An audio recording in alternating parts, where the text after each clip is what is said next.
context and appropriateness. Tonight, we also, in addition to 2 regular applications, we also have a presentation from the Whitney. So well, I think, Kevin, you need to take everybody through how the process works for those people, for everybody who's on the virtual meeting. Yeah, so welcome. If this is your first time joining us virtually, you will notice that you are currently muted, and everyone will remain muted throughout the meeting except for the committee co-chairs, David and Anthony, and any presenters as we move through the agenda. As we move through the agenda, the co-chairs will call on members of the public wishing to speak. You can participate by going to react icon on your device and pressing the raise hand button, not the wave or thumbs up, as those will disappear. Only press it once. If you press it a second time, your hand will go back down. If you are calling in on the phone, it is *9 to raise hand and *6 to unmute. Be on the lookout for a prompt asking you to confirm unmuting once the co-chairs call on you. The chat is available for technical support only, to help with Zoom software problems, not to ask questions of the co-chairs. They will not see the chats. If you are using an older version of Zoom, you will need to go to the participants section, where you will find the raise hand feature there. Please do not raise your actual hand or wave at the screen, because we may not be able to see you. Chat me, I'm here for support. Thank you. Thank you, Kevin. And we'll start with 823 and 25 Madison Avenue. This is a neo-federal building originally designed by Lamb and Wheeler and constructed in 1880 with a facade alteration designed by S.S. Gage in 1926. And the current retail facade having been designed by Page Cowley Architects and approved by OPC in 2013. Application is for an alteration to the facade of the first and second floors and a replacement of storefront infill. And the architects here tonight. Do we have a presenter? I'm presenting tonight, You are David. Presenting. Okay, thank you. Aaron Ruley, Higgins Quaisbarth and Partners. I believe the architects are here. I'm going to share my screen. So we'll just jump in. The architects for the project are Kenneth Park Architects, and I think Antonio Rodriguez is here as well. And so I'll take you through the whole presentation, and then we're, of course, available to answer any questions or for discussion after. 82325 is on the left of your screen.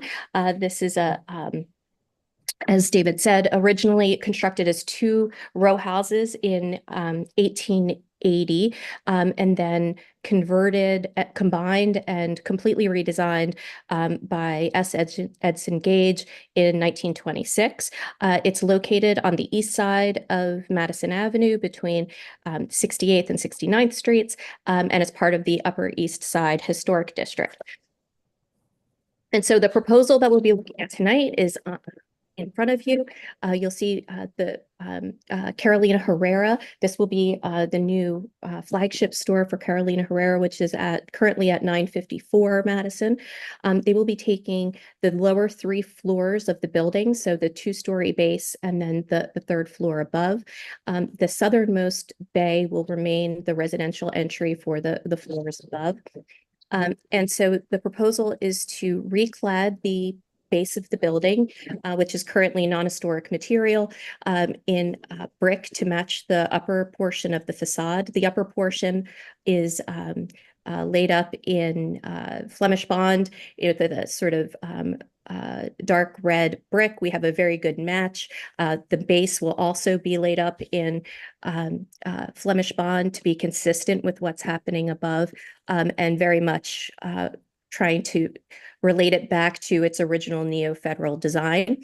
The storefront infill is black anodized, contemporary infill, very sort of simple, straightforward approach. And then at the 2nd floor, you'll see awnings. These are actually architectural fins that are spaced. Each fin is about 1 inch, and then there are 3 inches in between each fin. So it allows for a great deal of transparency, but is much more of a architectural element integrated into the overall design of the storefront. So we'll take a look at those details as we go through this. There's been a great deal of change at the base of the building. On the left, we see the historic condition. This is a photo from 1944 showing the original base. It was 1 story.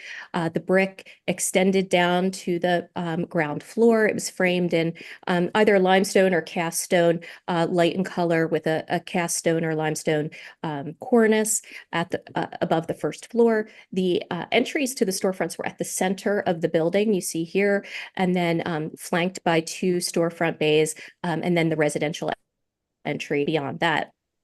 At the time of designation in 1981, the condition was largely the same. The storefronts had been replaced, but the 1-story base was intact at that point. In 1985, the commission approved alterations to the building that included a new 2-story base clad in limestone. And you can see here the 1985 approval had storefronts at the ground floor, and then the second floor had punched window openings that were more consistent with what's happening above at that time, and then a center oculus window. Subsequent to that, it's very interesting. There were 5 Cs of A just related to the base of this building since 1985. That's how many times it's been changed. So by 2007, we have a 2008 photograph here. The storefronts were, the second floor windows were expanded and joined vertically with the ground floor. So you get this 2-story expression in the storefront bays in 2007. And then at that time had that center oculus and a center entry. And then the most recent alteration, 2013 by Paige Cowley, that included reconfiguring the base so that that center entry went away. It has a center pier now, and then 2 larger double-story storefronts that flanked that. So a great deal of change in the context of what we're looking at tonight. Just in terms of the use of brick at the base of the building, it was very typical for neo-federal buildings to have brick all the way down to the ground floor. We see here 2 examples, 821, which is a sister building just to the south of us, is also neo-federal, brick piers all the way down to the sidewalk, and then not dissimilar to what's being proposed today, the brick the black clad infill within slightly recessed openings, but letting the brick read and giving a lot of depth in the openings themselves. And then also 748 Madison, this is technically Neo-Georgian, also been altered significantly with the 3-story overbuild, but that center storefront grouping is flanked by original brick piers that come all the way down to the sidewalk.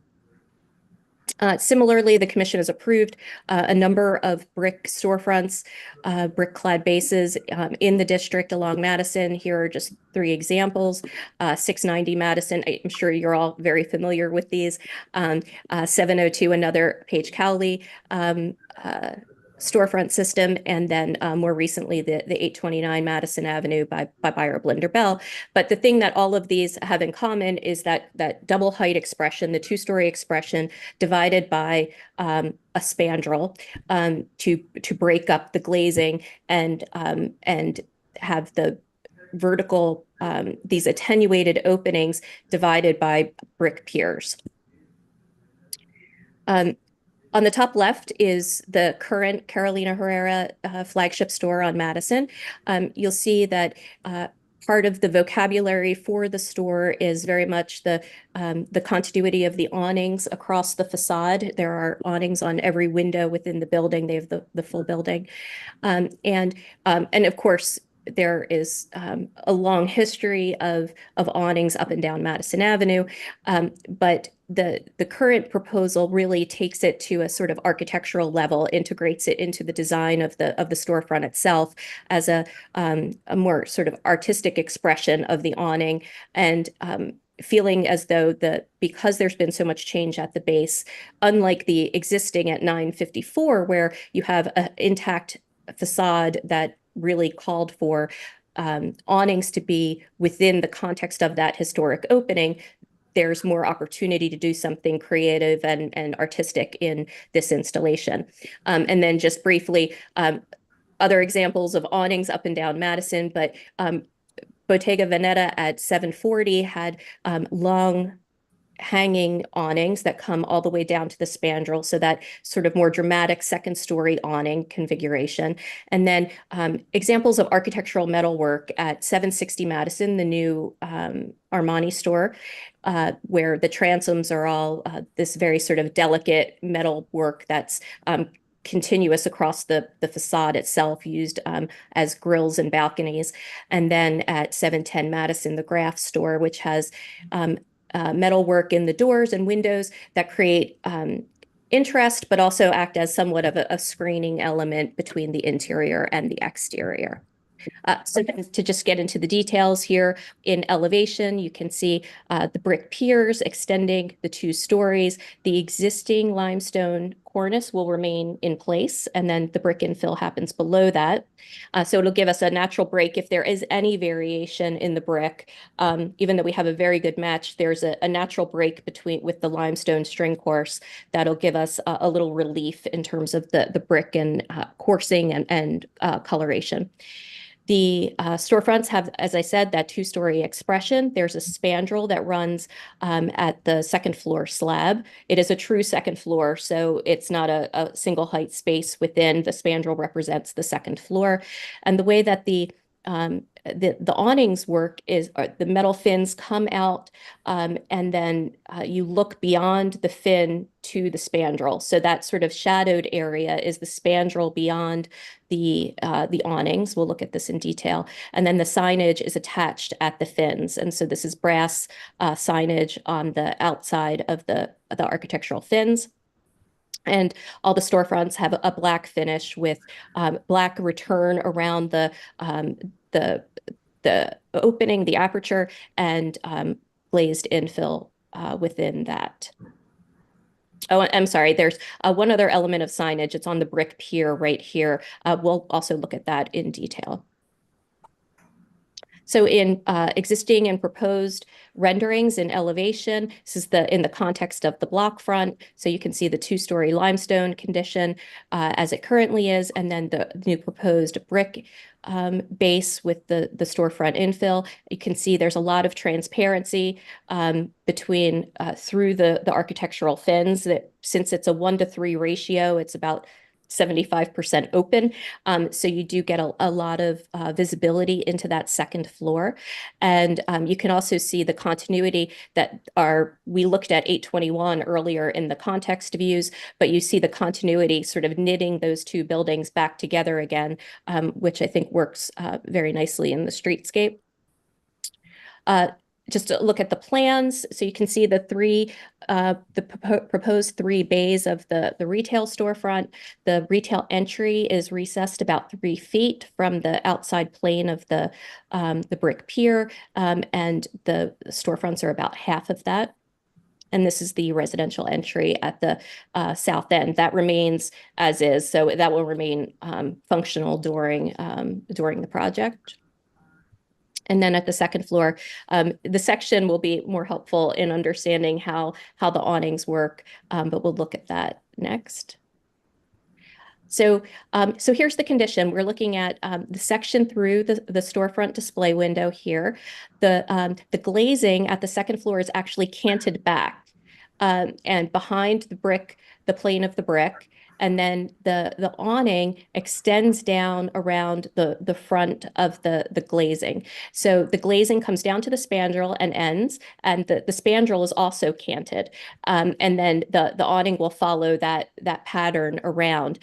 You can see this is the diagram of the awning itself. It has a return on the bottom that will extend under the spandrel, and they are hinged and operable to allow for cleaning of the windows.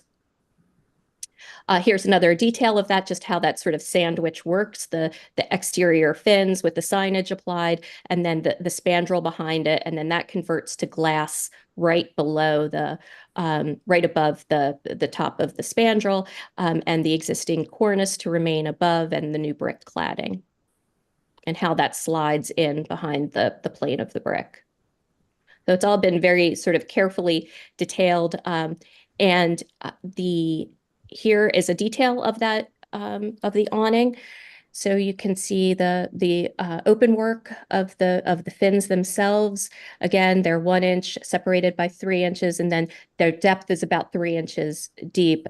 So it will have a very sort of light and crafted appearance to it. And then the spandrel that we're seeing in gray behind here. So it gives you very much have a reading of the spandrel and that division between 1 and 2. Signage, as I said, the proposed signage on the awning itself will be brass letters, so dimensional letters attached to the fins. The initials will be 1 foot 4.5 inches in height, and then the name below that is about 4.5 inches. And again, it's going to be canted back, so you're not reading it necessarily in head-on elevation. It's going to be always in perspective because of the tilt of the awning itself. And then down at the pier, the logo below, this will be black anodized dimensional letters, pin mounted to the brick pier. And this entire assembly will be 11.5 inches tall and then 10.5 inches wide. And again, it's all being attached into new fabric. Here's the proposal in the overall context of the building, just to give you a sense of the materiality, the brass signage on the awnings, the black finish for both the storefronts and the awnings themselves, the existing limestone, and then, as I mentioned, the brick sample where we feel we have a very good match to the existing. And that is it. Thank you. It was very clear. So we'll go to the public. Does anybody have a question or comment? Kevin, we're looking for you. If anyone from the public has a question, feel free to raise your virtual hand. I don't see anyone. Okay, well, we'll go to the committee. Maybe for the first one, we should start in reverse order today. Marco? Oh, thank you. Let me ask a question. These awnings that move toward to the street, how much encroach? They don't. Let me go back to the section. They stay within the opening of the storefront. So in the installed position, in the closed position, they are in line with the plane of the facade. So this movement toward to the front, the letters of the store, it will tilt also or not? Yes. Along with. Yeah, it all Okay. slants back. Yes. Okay. So let me go to the last picture. Okay. So now, so you're saying that this awning will tilt, and perceiving myself that probably the view of the perspective is probably maybe 6 or 7 or more height, the view. So yes. the person usually they can see approximately 5-6 feet more, and as you tilt it, you lose the information of the store. CH, you start losing because you tilt it. Is that correct? Well, I think that's a part, and Tony, I don't know if you're unmuted, but I think that's a part of the rationale for the scale of the letters themselves, so that because of perspective, they're a little larger, and that the name below that can be smaller because of the way the organization and the perspective from the street level. It would be very helpful if you have a view at 5 feet and a half or 6 feet with tilt. The awning that will be more effective. Even look, I found that this is very simple, very attractive, and I think I'm going to support this application. But I think you should, what I'm trying to explain to you probably is you should study in that with that position too. So I think that's the only comments I have. Thank you. Thank you. That's very helpful. We'll look at that. Aaron, can you hear me? Yes, we can, Tony. Oh, okay. Hi, everyone. This is Tony Rodriguez. I'm with KPA. Tony, you gotta speak up. Okay, can you hear me better now? Yes. Okay. Hi, this is Tony Rodriguez. I'm with KPA. Just wanted to follow up on that question. Just to add that, the tilting, it's only for the time that the window needs to be cleaned. And as in most stores, the cleaning is usually done off hours, right? Either or usually very early in the morning. So, and it would be only tilted for a brief period of time, right? As long as it takes to clear or clean the outside window, the upper window. So, with a squeegee and a pole, it's not going to take more than maybe 10, 15 minutes. And that's the only time that those awnings will be tilted. Thank you. Kimberly?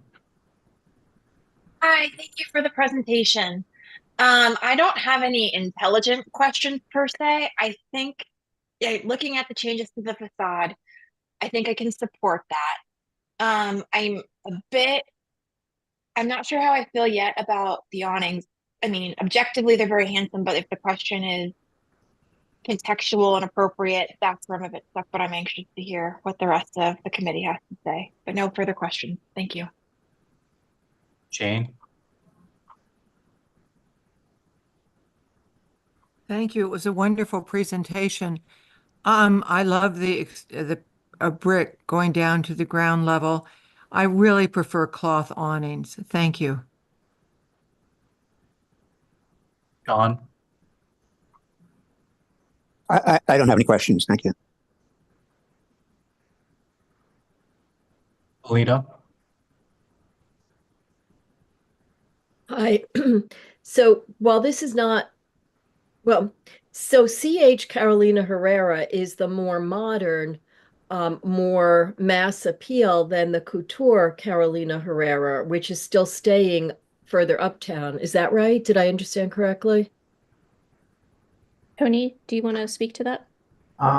The store, this uptown, the idea is that when this store opens, basically. Tony, we can't hear you, please. I'm sorry, I'm speaking pretty loud, not quite sure. Hold on, let me see if it's an issue with the volume. Hold on a second. Can you hear me better now? Yes. Okay, sorry about that. So the plan is that as soon as this store opens, the other one closes. So there were two of them. There are two Carolina Herrera stores on Madison. One is CH and the other one is the more Couture style, which is more Park Avenue, if you will. It seems more expensive. So I understand if I'm correct and the CH suggests that I am, I understand that that's why you would be doing this for a more modern, kind of younger, upbeat image. But based on what Kimberly was saying, I tend to think that, and Jane, that they're correct, that there's something very modern about it, that even though Dolce & Gabbana is modern next door, this is even more so. Plus, I just have to say those CH initials are huge, and I'm not really comfortable with that, but I'm very interested in being influenced by my colleagues. So thank you. Michelle? Thank you. Yes, thank you for the presentation. I'm very pleased about the brick. I love it. But I too have questions about the awning. But I'm not clear. What exactly are these awnings made out of? They're metal So they're like fins. metal slats. Mm-hmm. And this awning only tilts back for cleaning, but it does not retract, correct? Exactly. Yes. Okay, now the brim at the bottom, if you can go back to the last picture, I think it's more helpful for me. Okay. Excuse me.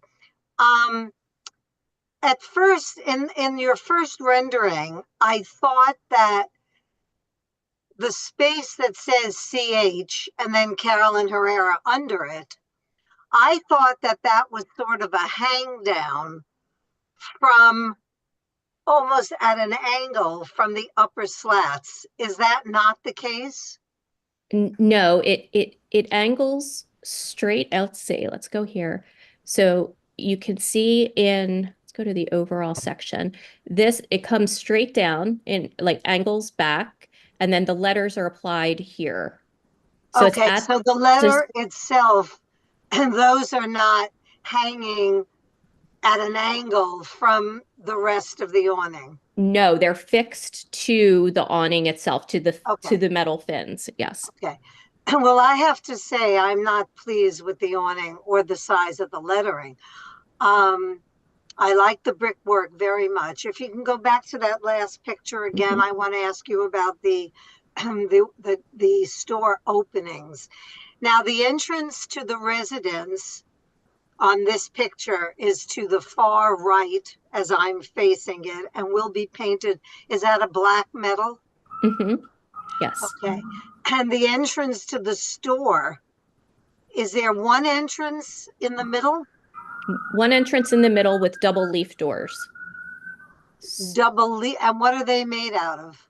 It's all black aluminum. Okay, that looks gray. It reads gray to me in this picture, but it's It black. does. Yeah, it is black. Yes. Okay, and then the setbacks on either side are simply display windows, not entrances? Yes. And what are the elements that are on the side walls of the recessed? Yes, that. That's on the interior.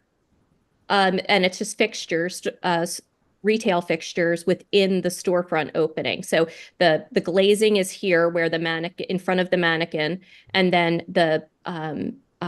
it's furniture within the interior for display. Oh, so those figures are mannequins. They appear to be people looking in the window. Oh, no, yes, they're looking back out at us from the interior. Oh, okay, I can't Yes. read. Okay. Okay. So those are interior display elements that just happen to be revealed because of the size of the glazing, and that's true on the other side. That is true. And Landmarks likes to know that you're not building walls behind the storefronts and obstructing the view into the store. So this was a sort of what we anticipate to be a typical fixture installation within the storefront itself. Okay, and they are not uniform. The left side is smaller glazing than the right. Yes. And what's the dimension of those? Let's say we'll go to this. Tony, if you know these off the top of your head. I think we Here you put go. dimensions on those. Yeah, this is so the northernmost is 9, 1 3/4. The entry bay with the double leaf doors is 10, 8 3/4. And then the southern bay is 13, 6 1/8. Can you tell me what kind of windows and entrances they're replacing? What's the comparable measurements? Oh, I don't, our existing are not dimensioned. I'm sorry. All right, yeah, we can add them, but yeah, this might give you a sense though, Michelle. They're actually much wider than, because they only have 2, and then they have these 2 sort of small flanking entries. So the actual display windows themselves are wider than what is being proposed here. This one might be comparable to that one, but these are 2 small windows versus 1 large, and then this side entry bay. Okay. All right. Thank you very much. My big concern is the awning. I'm not happy with the materials or the presentation, but thank you very much. Great. Thank you. Gail?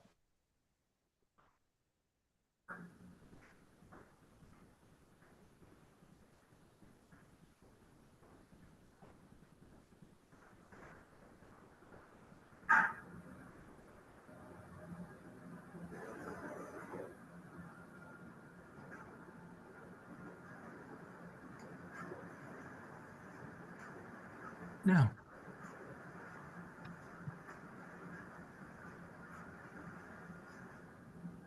Kevin, are we having problems? Oh, Gail, There she is. Gail, can you hear me? Is everything okay? I think she disappeared and has just come back. Gail, we can come back to you. Maybe try logging off and then logging back on again. Yeah. Elizabeth?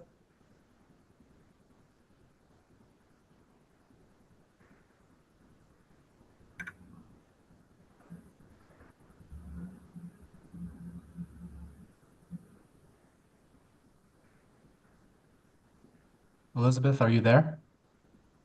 Trying to unmute myself. There we go, finally. Um, I like the rest of, I'm very fond of the brickwork. And the awnings are not really awnings. We know awnings. Is that correct? That they're sort of metal fences with a. Yeah, they're more like architectural metalwork integrated within the design of the opening, but it's meant to allude to the awnings that we see elsewhere. Yeah, yeah. I think I can support this. I'm have a few questions. I think the signage is okay, that this is what retail signs are, and it's not, this is not a bad one. And I think you've respected the original building as well as you could with a two-story retail, and I will support this. Can we get Gail back or do we go to Anthony? Christina Davis. Oh, sorry.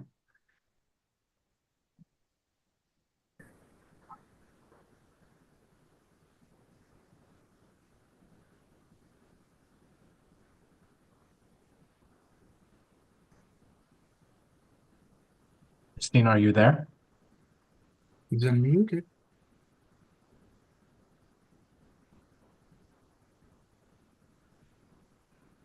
Christina, we can't seem to hear you. Maybe try logging out and logging back on again. For now, I guess we'll go back to Gail.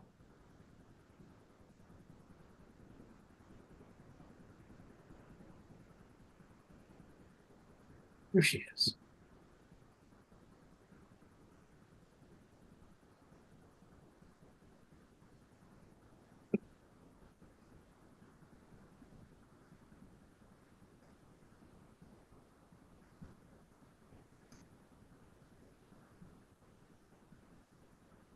He's unmuted. I can't hear him. Oh, sorry, Gail, we can't hear you. Maybe try calling in on your phone. Christina, I'm going to try one more time.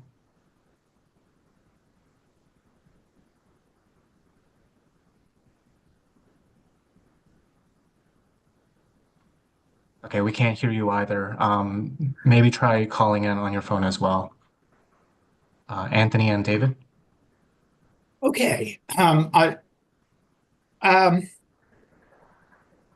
Just a comment on the signage. I don't think these letters are any bigger, and in fact might be slightly smaller than the Dolce & Gabbana store next door. So I don't think the size of the signs is very concerning. But the same token, I would not have done the awnings and the second floor glazing this way, but there are lots of projects that are acceptable, are appropriate without being projects that I would have done in the same way myself. So I can support this.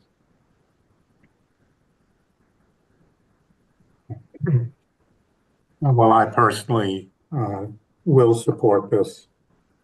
I think that the signage, first of all, I agree with Anthony on the sizes. I have no problems with the sizes.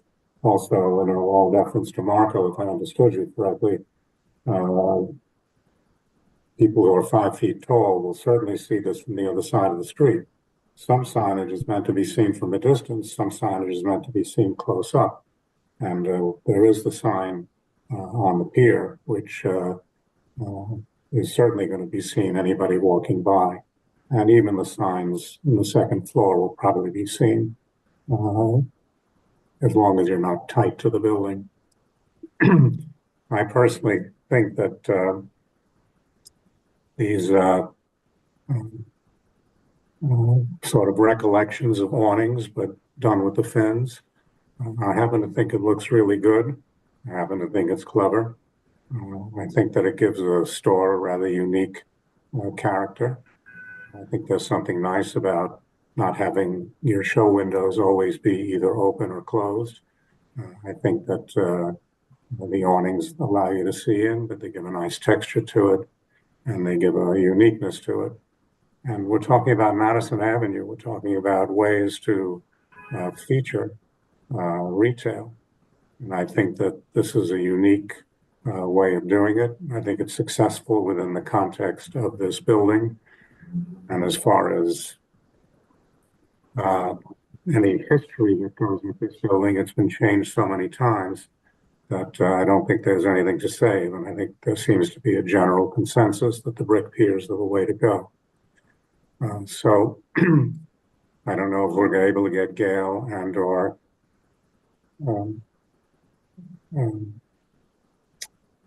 I'm sorry. Christina, I think was Christina. We can get Gail or Christina back.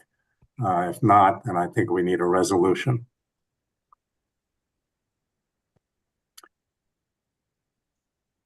Marco? Motion to approve was presented. Do we have a second? Second. Thank you. So, can we please call the roll?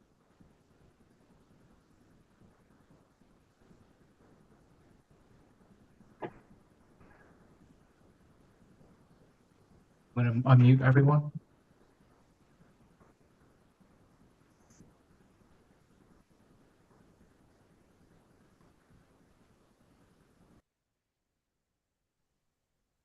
Elizabeth?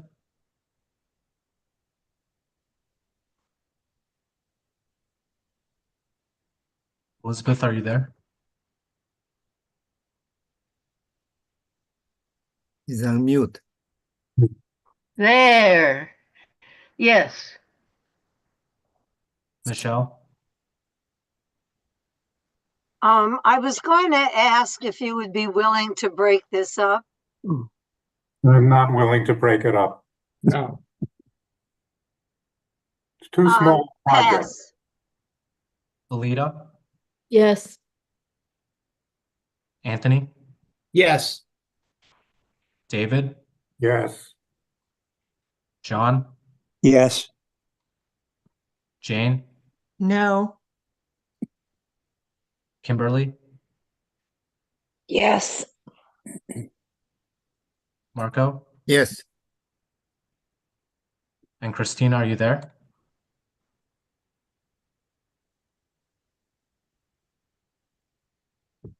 I think that's it. All right, well, No, let's you have to, I'm going to abstain. Oh, sorry, Michelle. Yeah, I'll Abstain? abstain. Okay.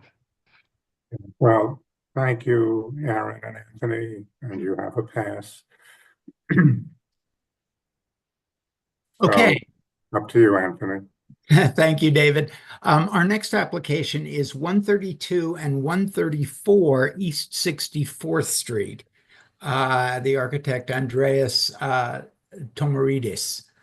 This is a no-style building designed by James Ware and built in 1878 with an alteration in 1930. Application is to combine two houses at the interior, install a stoop, and restore the parlor floor entrance at 134 East 64th Street. Install a new basement level entrance at 132 East 64th Street. Reface both houses in stucco to replicate original decorative details, but in a limestone color. Construct a rooftop addition that is occupiable space and a bulkhead. Alter the rear facade at the basement and parlor floors and excavate the cellar. Not much left out. And so is the applicant here? Oh, okay. Yeah. Terrific. Would you like to share your screen? Thank you.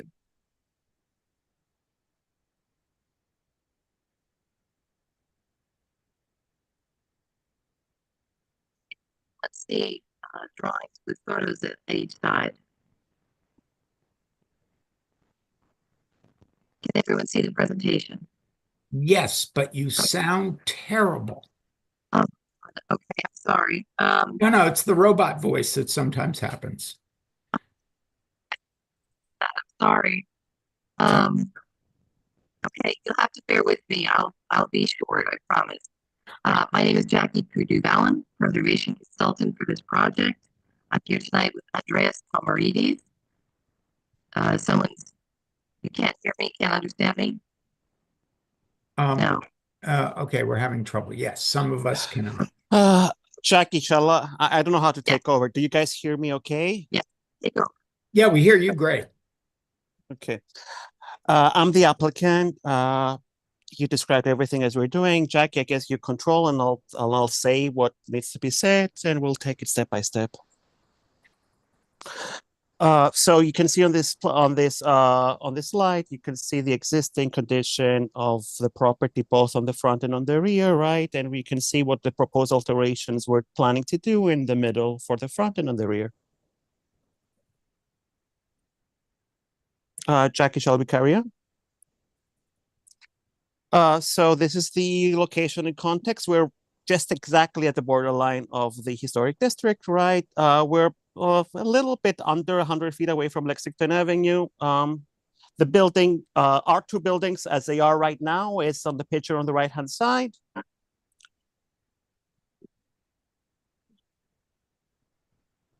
With the red arrow, you can see the current condition of the buildings right now, and two buildings over towards the right, you can see how what we're using as a reference to replicate the historic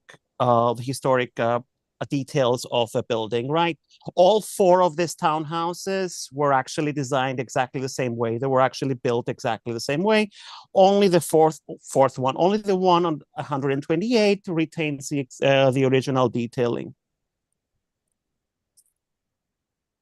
The house is actually not in a great shape. It's actually quite deteriorated. It was, excuse my language, butchered multiple times over the years. As of right now, it was like 6 dwelling units on each side, right? We're planning to merge them and make it into one family house, right? You can see how it's peeling in the middle picture and boweling generally throughout the front facade.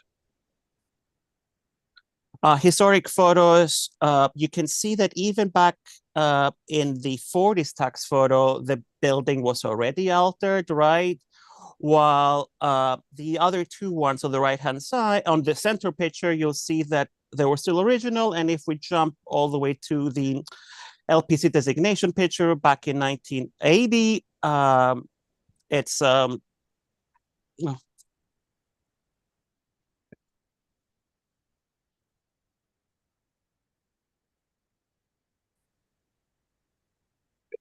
hello, I'm sorry, I got it good. So you can see that it's already on the 80s photo, it's already adjusted. The alteration already happened in 134. Okay, now you can see the addition on the right-hand side and the existing condition on the left.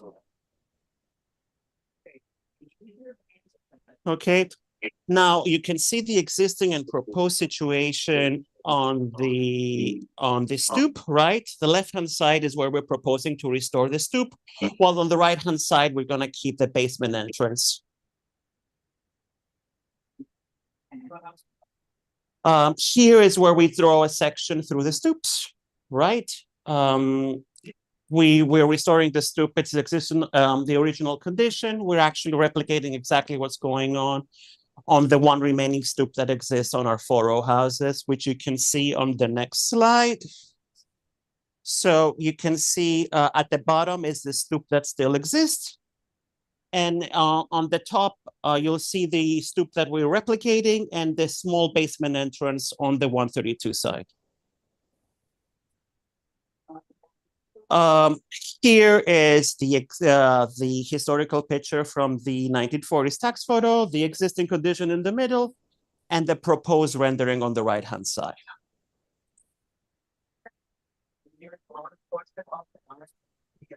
Here we actually assembled some of the conditions in the immediate vicinity so you guys can get a little bit of a better context idea on what's going on for us, right?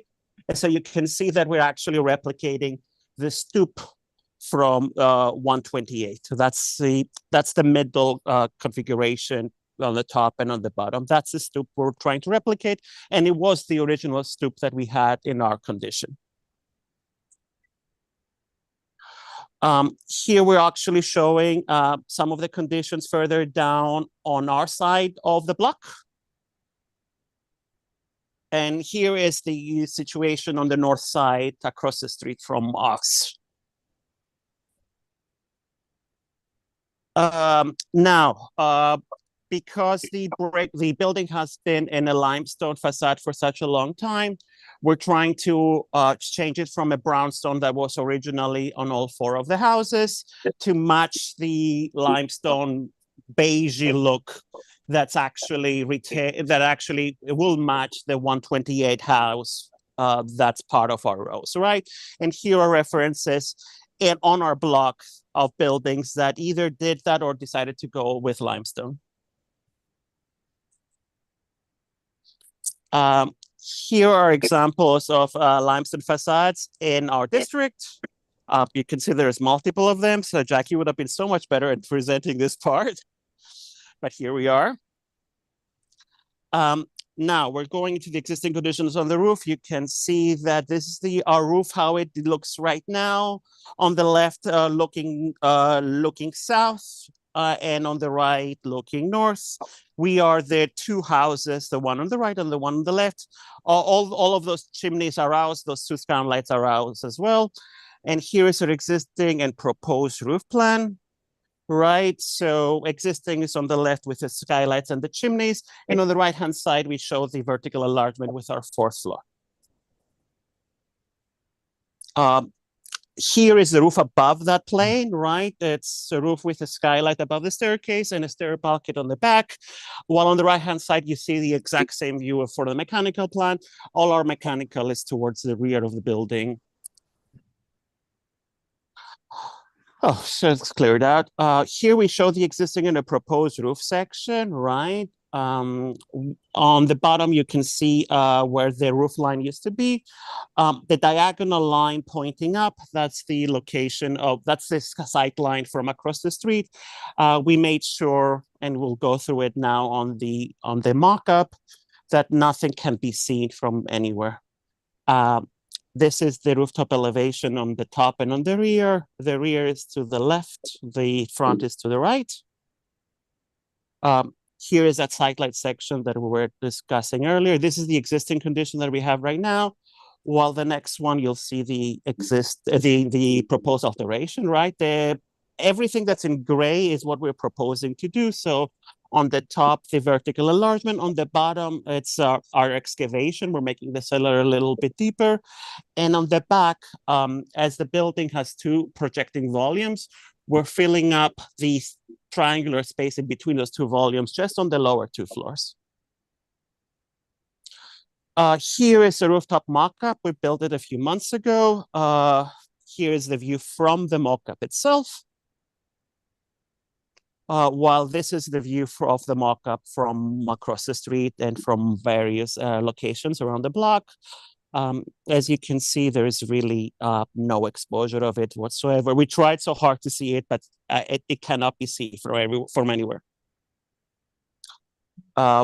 And here is us going all the way out to Park Avenue to see if we could see it, but it's still not visible.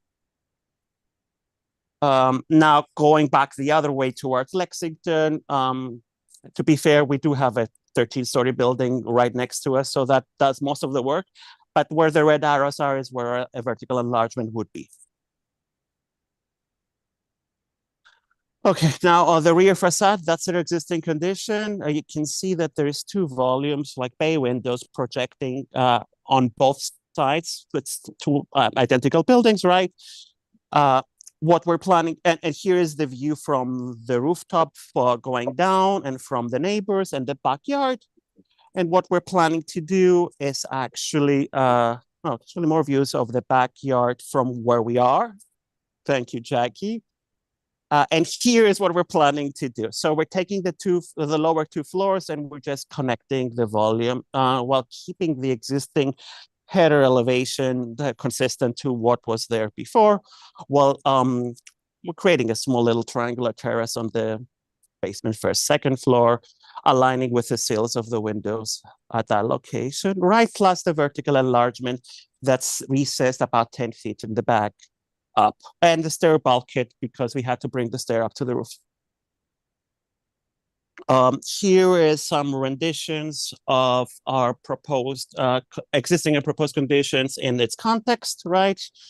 On the top, you can see front and rear existing, and on the bottom, you can see front and rear proposed.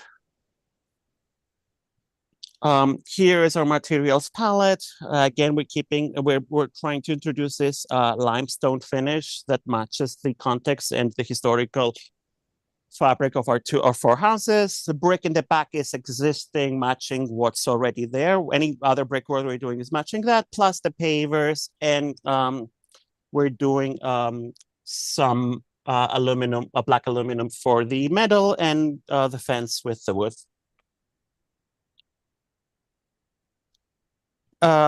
This is a top view, a bird's eye view of the existing and the proposed condition. And here is actually the rear elevation in context, right? So you can see what we're trying to do with the neighboring buildings. Here is a full block view of our property. As you can see, there were multiple horizontal and vertical enlargements throughout the block. We are the one with the red arrow pointing at it. So we're not trying to introduce something that hasn't been historically in the block before. Jackie, am I missing something? No? And here again is the existing and proposed building section showing what we're trying to do. In gray is all the proposed alterations. Here is the rear addition wall section. So we have a few of them for making that small, filling up that small notch that we have existing in the property. That's how we're trying to do it. This is actually the terrace level. You can see that the small parapet is aligning with the existing wall in the back, and we have that small little triangular terrace. While on the left, you can see how we're planning to install our new flooring system, our new slab system into the existing walls. This is our final slide. Beginning from the left, proposed condition and the elevation from the architectural, right next to the rendering, right? While on the 3rd and 4th is the rear elevation, rear rendering, and rear elevation at the very end. Yay, we did it. Very good. Thank you so much. And thank you for overcoming some technical difficulties. Are there members of the public who would like to speak?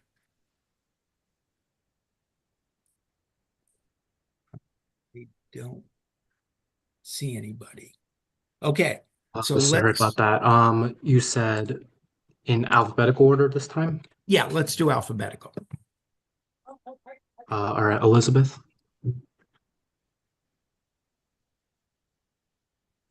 This is a limestone finish, not limestone. Is that correct? That is correct. And the rear is what is that finish? The rear is brick. It's an existing brick building in the back. Ah, okay. And so that's not being changed. Are the windows what were put in the 1880s, or The openings are all existing, and we're just replicating what was there in the 1880s, except for on the back, we're making the openings bigger. But you can see the top two floors; those are just the openings, and we're just replicating the windows that were there 200, 150 years ago.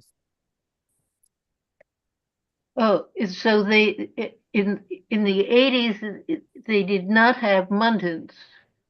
They did not, apparently. That's a piece of information that I learned from our landmarks consultant. Oh, that's astonishing. It is. I think that this is a fine solution to your problem. And I'm glad you kept it looking as two houses, which is proper for here, not making it look like one house. And I think you've done a decent job. Thank you. Thank you.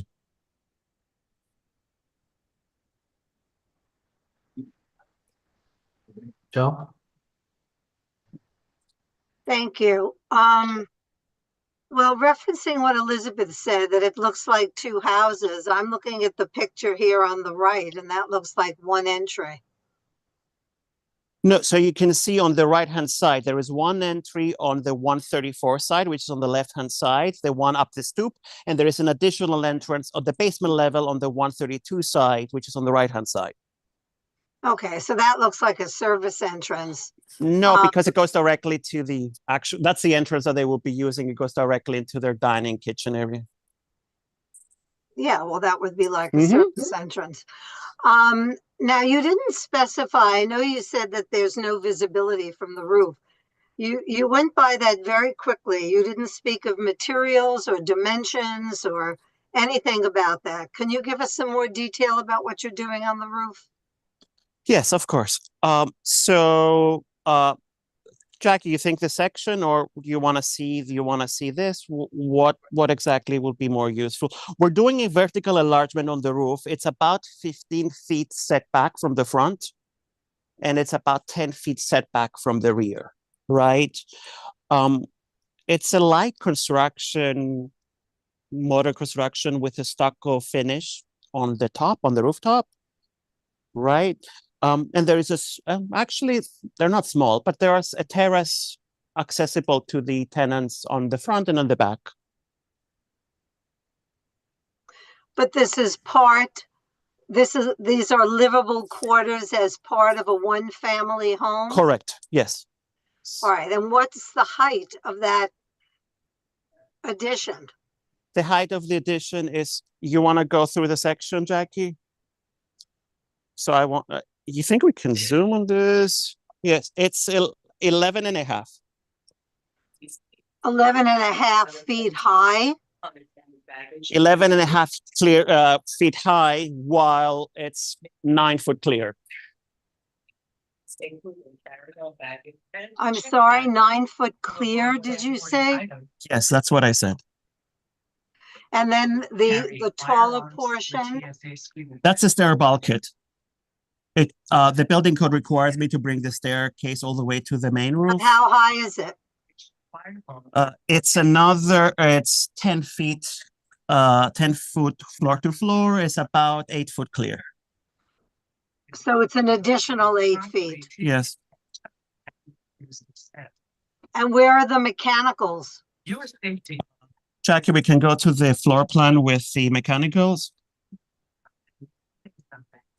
Report suspicious activity to the nearest law enforcement officer, TSA officer. Here they are. On the right-hand side, if you were to zoom in, you'll see that we have our condensers all the way at the lower right by the stair bulkhead, right? And the rest of the stuff that you see are either goosenecks or mushrooms. 25 million people Can somebody turn off a radio or speaker or something that's going on in the background? I don't know where it's coming from. Florida. We urge everyone to report suspicious people near by All 911. right, you're saying this cannot be seen from anywhere. From anywhere. Okay, thank you. Lita? Hi, thank you for your presentation. It must have been a surprise having to do that. It was. I'm a little confused about the facade. Was the original facade that limestone, or is it something that you're putting onto what was originally brick? So it was brownstone. It was brownstone, so you're putting on and making it somewhat. We're replicating the volumes as they were before. You can see the building on the right-hand side. So in the middle picture, the building all the way to the right, the last brown, we're replicating that building because it's the only one that exists as the original details on our 4-row houses. But since if you go to a contemporary picture, so even if you look at the 1980s picture of the designation report, you'll see that that's already been painted beige. Okay. So we're proposing a limestone color on our alteration. Okay. So the stoop, thank you. The stoop is, you're replicating the original stoop, but you seem to be adding some enclosed space on either side of it. The stoop inherently has an enclosure underneath it that you get underneath the stoop to get into the house. Right, but you have fencing extending to the next building on either side of the stoop. I do have fence. I'm not enclosing it. It's still outside. Right, so are you looking for a revocable consent for that? Yes, we already are with DOT. You already have one? No. We already started the process with DOT. So I object to that and plan to vehemently object at the transportation meeting, which will hear this. That's not what the building up the street or down the street has, that also has the stoop. And I don't think it's appropriate to ask for that, which you didn't actually mention, that you were adding that fence and expanding the space to virtually and in actuality become yours rather than the public sidewalk. So I don't like that. The stoop I understand, and the stoop standing alone I wouldn't object to, but I do object to the rest. For the back, I think the windows that you've expanded are way too big. They will emit a lot of light. They're beautiful, but they will emit a lot of light, and the same for the rooftop addition. So I'm a little concerned for the donuts darkness in that. So I'm not sure that I can honestly approve this because of those issues which matter a lot to me. So thank you. Oh, and I have to say that I also agree that it does not look like one house because the bottom entrance does look like a service entrance, even if it goes into the actual kitchen space, because the stoop is so dominant compared to the basement entrance that it does look like that's the primary entrance of the building. So I don't think the building is really preserved in terms of looking like two houses. It rather looks like one very large house with a prominent stoop and a secondary entrance on the in the basement level. Thank you. That's it. Thank you. Sarah? Hi, thank you for the presentation. I echo Alita's concern about the expanded windows in the back. That's just a concern that I've always had about rear elevations. I wanted to ask, in the tax photos, the historical photos that you showed, back in 1940, 134, I think. Or no, it's 134 and 132. They already had that limestone AG look, yes. yes. And the spaceshipy look. Yes. And do you know when that happened? Jackie will be better at this, but I believe the alteration happened simultaneously in the 20s. In the 20s, okay. Just interesting that they had that vision back then. They did. But They did. I appreciate the restoration to the brownstone exterior. So, thank you. Thank That was you. my only question. John, I have no questions. Jane, I just wondered if you could go over again your proposed changes at the areaway that Alita was referring to. So what we're doing is in the front, we're restoring the stoop of the original townhouse at 134, and we are more or less keeping the same of the entrance as it is right now for the townhouse on the 132 side. So on the left, you see the existing condition, right? You see that we have two basement entrances right now. What we're doing is we're keeping the one on the right, but we are replicating the original on the one on the left. Well, what was Alita's objection? Was it that you were going out into the sidewalk? We are going into the sidewalk because the stoop was originally going into the sidewalk. So by how many feet are you going into the sidewalk? Jackie, I think it's the next slide shows exactly how much we're poking out.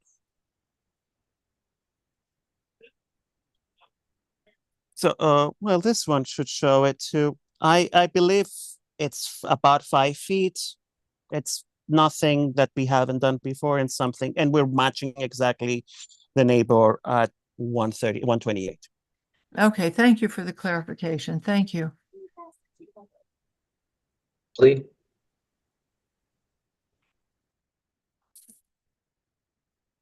Thank you so much. I don't have any questions per se. I think I am on board with the changes to the front facade. I think I can support the new stoop. I agree with the comments about the glass at the back, and for whatever reason, and I can't articulate it well, I have a problem with the rooftop addition, but I'm very curious to hear what Anthony and David have to say. Thank you. Marco, Thank you for the presentation. I have a couple of questions. You said that you're going to excavate in the cellar approximately almost 3 feet. Yes. And does not require underpinning. It actually will not, because our foundation, our footing for some bizarre reason goes 6 or 7 feet below the existing cellar. The existing cellar. Oh, but you showed that you're gonna excavate. I'm excavating. I'm not saying that I'm not excavating. I'm saying that the foundation that supports the building is deep enough that I don't have to That's underpin it. existing. Okay. Yeah. Okay. Now, did you notify your neighbors that you're going to do this alteration? Of course, we're going through the normal building department process. Yeah, okay.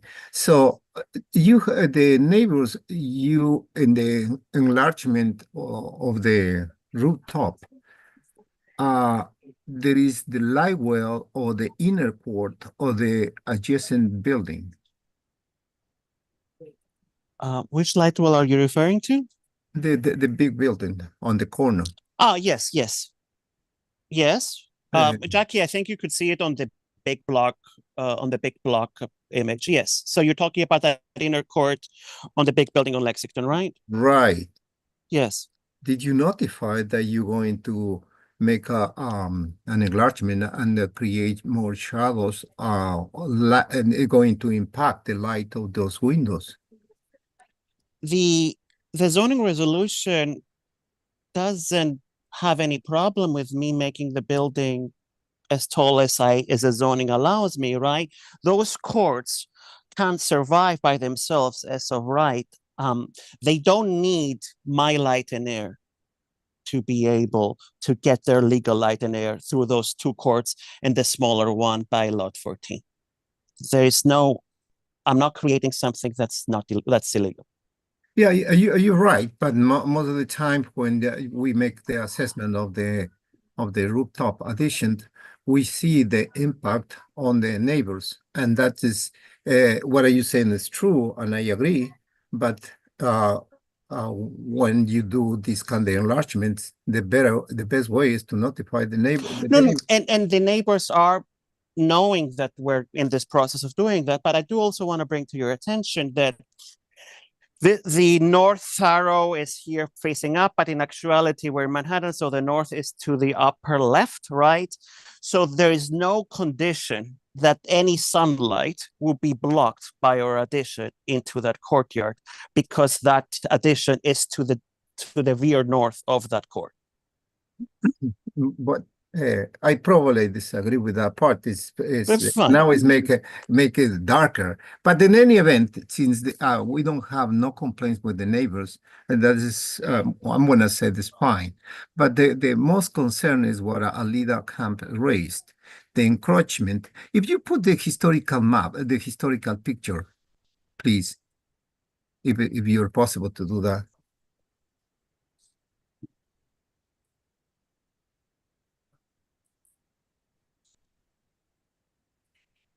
Okay, I don't see in the picture, or maybe it's hiding behind the truck, that you have a stoop on those.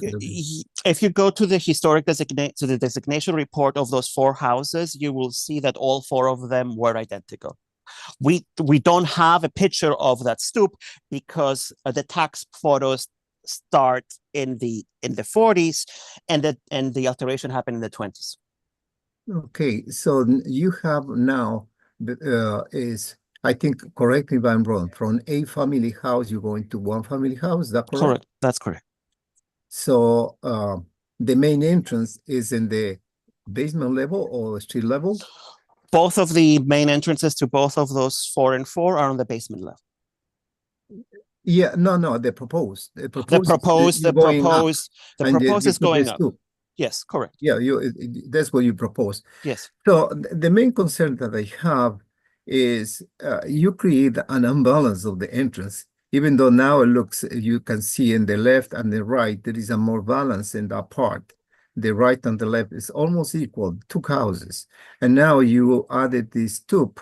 Now you differentiate from one to another one. And that impact in the encroachment of the public way. And I think, do you have, how far is a peat tree on the street with respect to the property that you expect to encroach? Jackie, I think next slide. You may have, that was probably for transportation. So this is right there. It's yes. right there. Look, it's right there. You have right there a tree, peat. So it will create, even that your concept is to align with the neighbors, the encroachment. That is your concept. Yes. But at the same time, the neighbor doesn't have a peat tree, but you have a peat tree in the corner, and that complicated the circulation of the public way. We understand. Well, I think this is my comments, and thank you so much. And I appreciate a lot of efforts in your application. Thank you. Thank you. Christina?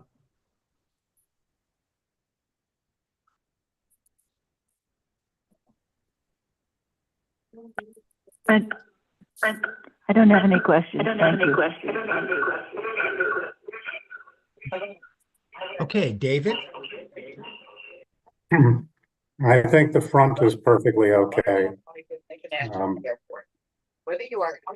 I think that architects are so good at post-justification, and I think trying to justify anything except does it look right is probably a waste. The fact that the what might appear to be the service door is going to be the major door. Doesn't change the fact that the parlor floor used to be the main floor, and the main entrance looks like the main entrance, even if it's not the entrance that's going to be typically used. So as a piece of architecture, it looks fine to me. As far as the stoop used to be there. And on all these side streets, you have problems with tree pits and stoops, particularly where stoops remain, or as in this case, where a stoop may be replaced. And, people tend to be courteous. And if two people are arriving and the one is with a baby carriage or one is with a walker, usually one makes way for the other. It's just not a big deal. This is not a high traffic street. So I don't have a problem with that, and it'll be up to the DOT to resolve that. That's not really our issue. It's a transportation department issue. And we're looking at context and appropriateness. From the point of view of context and appropriateness, I think what they've done is just fine. And let's look at the back. You don't have to turn to it. The windows on the two lower levels are large, but they're 60 feet apart from the buildings that are opposite them. And people who have large windows tend to also have some kind of window blinds or other kinds of control. And they're not, sending out searchlights. The level of light that's in there from 60 feet away is not going to create a problem in the donut. I happen to live in an apartment that is 60 feet away from the townhouses opposite my apartment. And I can tell you that when all the lights are on, it is not a problem. Sure, the lights are on, but are they glaring? Is it impossible for me to enjoy looking out at the garden that happens to be between us? Or is my privacy an issue? Or is their privacy an issue? I think this business about lights and large windows is such an overstatement, and we've approved so many large windows in the past. Quite frankly, I don't understand why it keeps coming up. And as far as the roof goes, this is clearly a lot line condition. It is not a major vertical increase that's going to significantly affect the light and air in those courts. Again, as an issue of appropriateness and not an issue of zoning, I think what's done is fine. And I think from a zoning point of view, it's very allowable. So I certainly would have no objections to that. On balance, I think that the architect has done a very good job, and I think we should approve it. Thank you. Okay. I generally agree with David on the front, although I am increasingly disturbed, that's maybe the nicest way to say it, by fences. Now I understand that if there's a grade change, okay, fine, you have to do something, but and this fence appears to be on the lot line rather than in the public way. But certainly, I think what they did is fine. What you proposed here is fine. I am unhappy with I'm frankly unhappy with the stoop. And I think that, yes, it used to have a stoop. It hasn't had a stoop for pretty much 100 years. The building and the neighborhood has gotten along fine without a stoop. But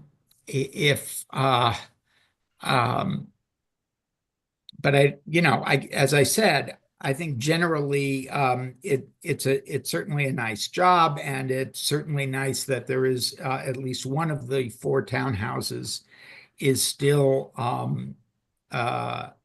standing in more or less its original condition, so that these These two can be reconstructed to be to match it. I do have a question about the windows that wasn't really answered. What is the material of the new windows? They're all aluminum. Okay, that would be a bad thing. But thank you for your honesty. I think I agree with David on the windows in the back. We approve big windows all the time, and we always question big windows. And I think we should continue to question them. Here, I don't see them as really being quite so damaging to the donut as they have in other circumstances. I am troubled by the rooftop addition, and I feel as though for me the rooftop addition is too big, serves no particular purpose. The stair bulkhead going to the actual roof of the roof is excessive, and even if the building department requires it, which I don't know, I'm not so sure. Unfortunately, we had to go through this exercise, and yes, we had to add the bulkhead. It wasn't something that I did because I wanted to. No, I understand that, but I think I understand that's what you were told, and I don't disagree that was what you were told. It's still too tall, and I think that we have a kind of in our neighborhood and in the city as a whole, we kind of say, oh, well, rooftop addition, so what if you can't be seen from the street? Well, it can be seen from the tall building next door and probably from other areas further away. So at any rate, that's what I think. Now, there are a whole bunch of people who have what appear to be additional questions or comments.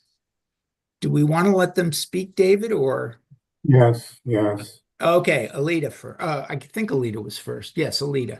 Thank you. I'm just not clear on the areaway, which I understand is a DOT question for the sidewalk incursion, but it's also a question of appropriateness for the block and the building. And I'm not sure, because it hasn't been clear whether that kind of fence, not the stoop, but the fence around it, was what was on the original building, or whether it's still even at 128, and whether the fence and the areaway are going out further onto the sidewalk than the property line. I don't think there's been enough clarity on that. Jackie is pulling up the pertaining information. You can see 128 as it is right now, right? And if we go to the historical pictures, you will see that the fences were there before.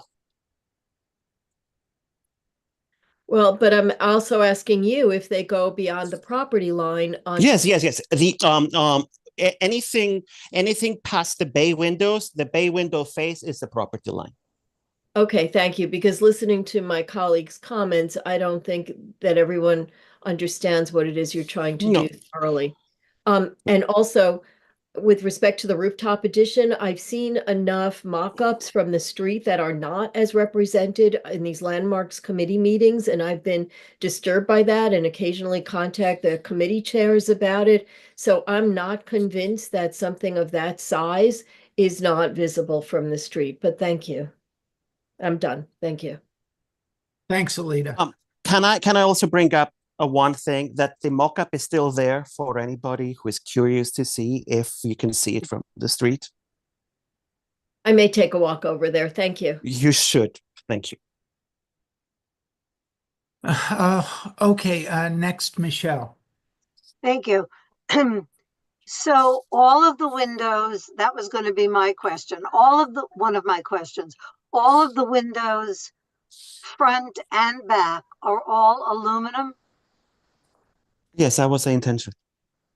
Okay, so you were careful to do such replication, but I'm surprised you didn't use wood. Also, what's the dimension of those two big windows at the rear? So that 15, I believe they're 10 feet in width each. And height? They're 10, sorry, I think it's 10 and a half height. Looks rectangle here. It looks A little well, bit whatever. taller, but not square. It's slightly Okay. taller than it is in width. All right. The dilemma for the front is I too am opposed to encroaching on the public way. It is a bit of a dilemma that if you're in favor of restoring the building to what it was originally, and that is that it had a staircase, and then it's very hard to want to do that and yet not have it encroach because of the very nature of it.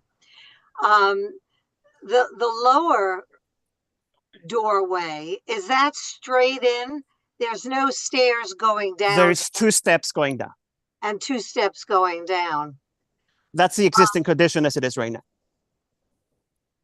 Right. And the fence comes right to the front stair. It's a slightly recessed from the stoop. The fence is recessed from the stoop or extends into the public way from the stoop? Extends into the public way. It aligns with what was there before. Yeah. And the bulkhead, the addition, I believe, is too large. All right, I'll have to think about this one. Thank you very much. Thank you, Michelle. Jane. Anthony, I just wanted some clarity on the proposed windows. The historic windows, were they wood? Yes. And is there a reason why they're not being replaced in kind? That would be a question for me, the design team.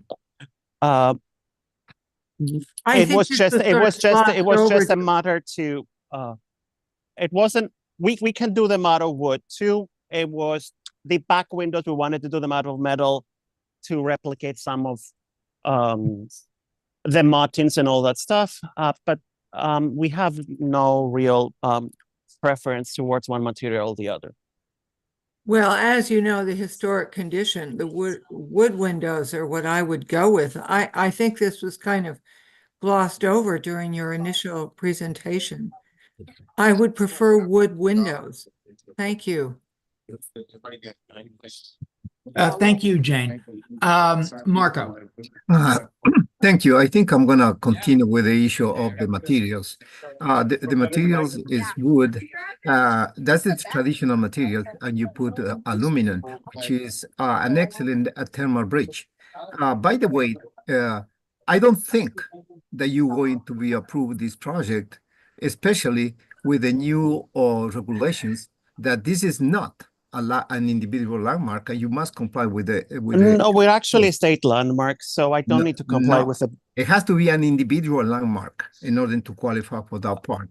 So you may have a serious problems in that part.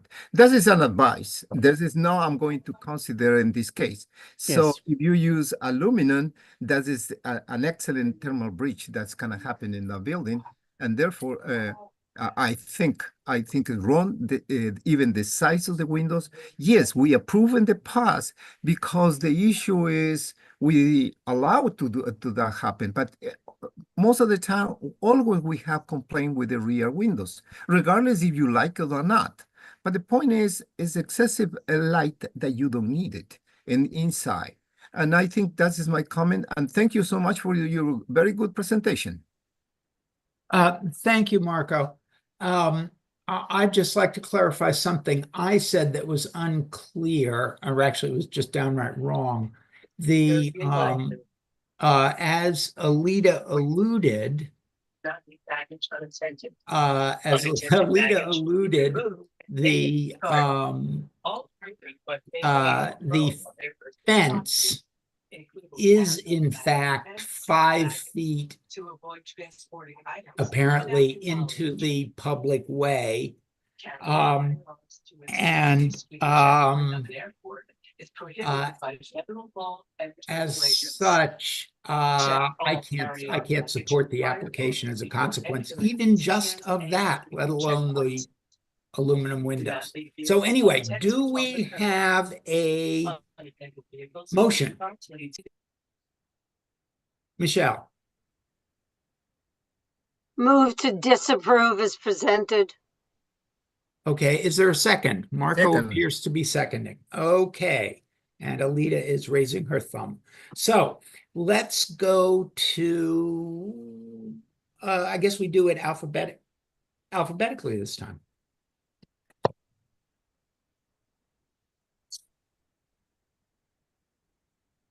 Evan, are you with us? Just give me 1 second.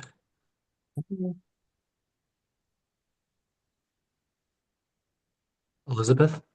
Yes? Yes, with a no, right?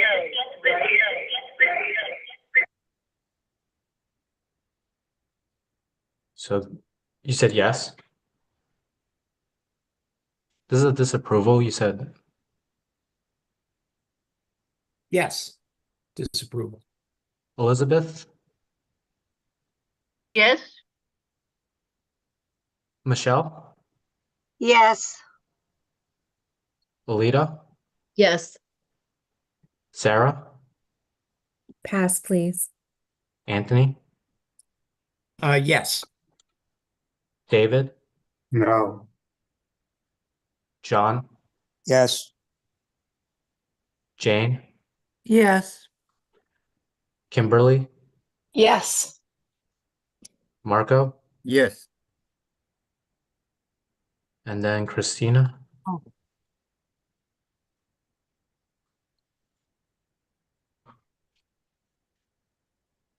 No.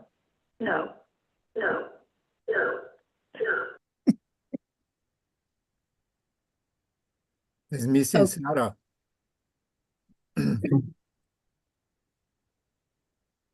It's missing Sarah vote. I vote no. Oh, sorry. Okay, thank you. All right, so do we have the representatives from Dogomomo here?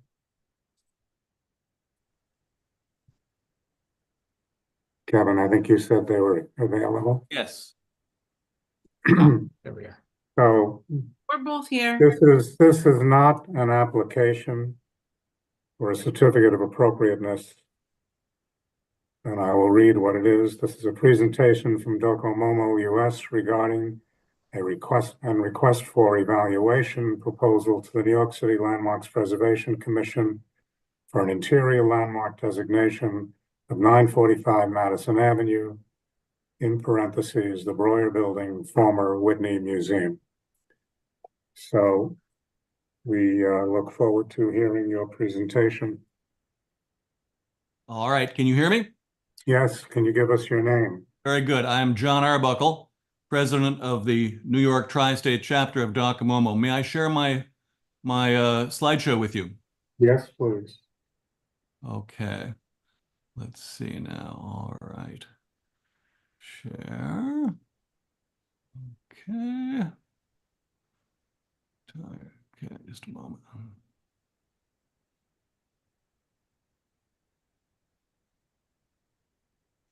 Get this going here. Review. And show. Okay. Screen. Okay. Are you seeing that now? Yes, we are. Excellent. All right. So thank you very much to the Community Board 8 Landmarks Committee for allowing us to present to you this evening. We very much appreciate your time and attention to this matter. So I am here with Liz Waketis, who's the Executive Director of Docomomo US, and also in the audience we have Theo Proudhon, the longtime President of Docomomo US. So we are here to request your support for the request for evaluation we submitted to the Landmarks Commission to designate the interiors of the former Whitney Museum. to briefly let you know who we are if you're not so familiar with us. We are part of an international organization now working in over 70 countries around the world to document and preserve modern architecture. Our national DocoMomo umbrella organization in the US is based here in New York, led by Executive Director Liz, who is with us. We have now 20 chapters across the nation. Just to remind you precisely where the building is located here at 75th and Madison, within the Upper East Side Historic District. So as a result of that, the exterior of the building is protected by being part of the designated district. Here we see some of the text from the designation report identifying the building, and also in discussion of the architect Marcel Breuer, noting that the Whitney Museum of American Art within the historic district, with its asymmetrical massing and poured concrete forms, has been praised as one of the most distinguished works of modern architecture in New York, despite the somewhat startling effect of its presence on Madison Avenue, this within the designation report for the district. But of course, the interior is not protected as of now. Our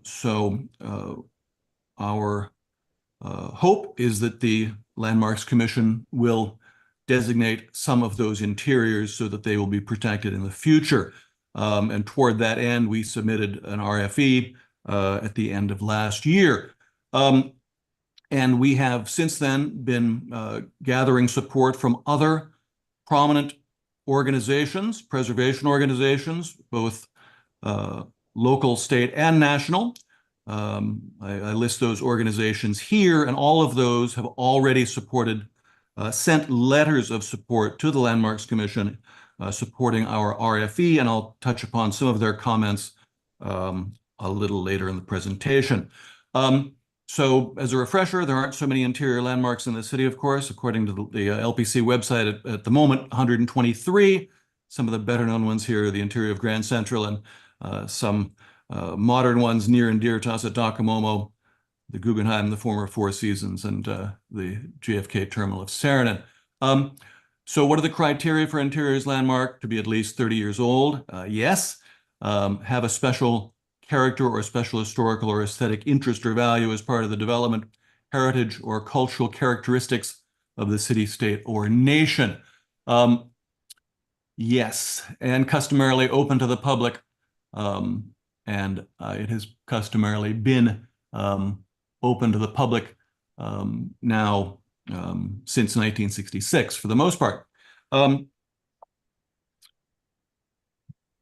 And so you may have seen the recent news announcing that Sotheby's has purchased the building and that they have retained Herzog & de Meuron to renovate the interior for them. And that sale was just recently consummated. Of course, Herzog & de Meuron, Pritzker Prize winning architects, very, very respected. I myself have seen a number of their buildings in person and admire much of their work, but regardless, as a preservationist, I am concerned that they may be inclined to alter some of the interiors in a way which might not be entirely respectful of Marcel Breuer's design.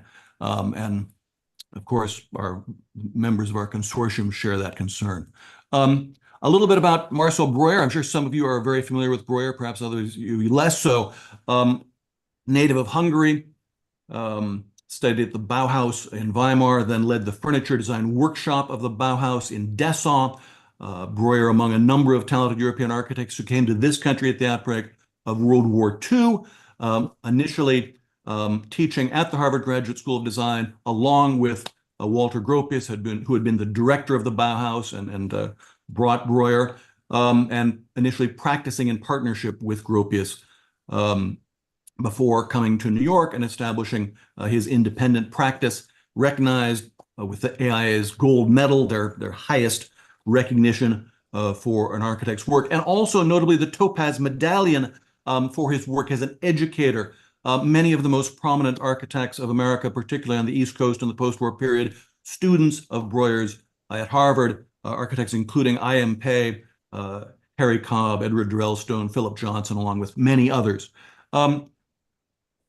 As a young man in his early 20s, he was kind of a wunderkind, developing some of the very first tubular steel residential furniture, including these Vasily and Cheska chairs, still widely utilized around the world today.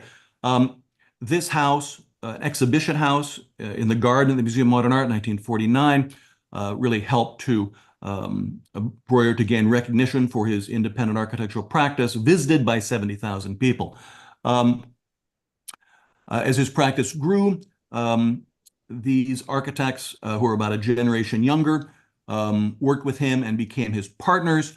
Here we have Herbert Beckard. Turns out I actually worked for Herb for the last 5 years of his life, was an associate in his firm, so I have a particular interest in Breuer's legacy. Bob Gatchie here, Titian Papachristou Hamilton Smith, who collaborated with Breuer on the Whitney.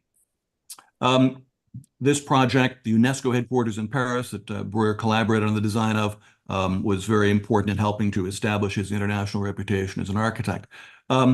Locally, his first permanent building in New York, really a pair of buildings connected by a link here for then Hunter College, now Lehman College in the Bronx. And I was actually just up here during Open House New York weekend a couple weeks back with a couple of my Doc Momo colleagues guiding tours of these buildings as part of Open House New York weekend. A more interesting complex designed for NYU for their former University Heights campus, now Bronx Community College. We have 4 interconnected buildings here cascading down a hill, designed by Breuer, also with Ham Smith. Here an aerial view of that adjacent to Stanford Dwight Gould Memorial Library, identified by Sam Lubell in his fine mid-century modern architecture travel guide to the East Coast as probably New York's greatest architectural surprise, because I think these buildings are very much underneath people's radar. In the past, our chapter has also guided tours for Open House New York weekend and on other occasions of these buildings. The most notable individually of that series of buildings, the auditorium building, Begrish Hall, which I want to draw to your attention, an individually designated New York City landmark, designated all the way back in 2002. Here we see it's a pair of auditoriums facing each other. Quite a bold sculptural composition. And a 5th building on that campus, which came later, a 2nd engineering building, Tech 2, also designed with Ham Smith. Marbuckle, I'm going to ask you to go quickly. Okay. Focus is the Whitney. It's not Breuer's history. At the Whitney. To make sure people have a little understanding, because part of the reason that we feel that the interiors do merit designation is the importance of the designer. Enough on Breuer for now. So the Whitney itself here, we see a photo as it was initially constructed, very much resembling its rendering. Just to run you a little bit through to remind you, the timeline here, completed 1966, occupied by the Whitney until 2014 for 48 years, one of New York's most significant cultural institutions. While we're focusing on the design of the architecture, I think a reasonable argument can be made for its significance, its importance as one of New York's leading cultural institutions, as its home for nearly 50 years. Then occupied by the Met Breuer for 4 years. They had intended to stay for 7, but I believe as a cost-saving measure, they left early. Then, until recently, occupied by the Frick Madison, now sold to Sotheby's, who intend to make it their New York headquarters.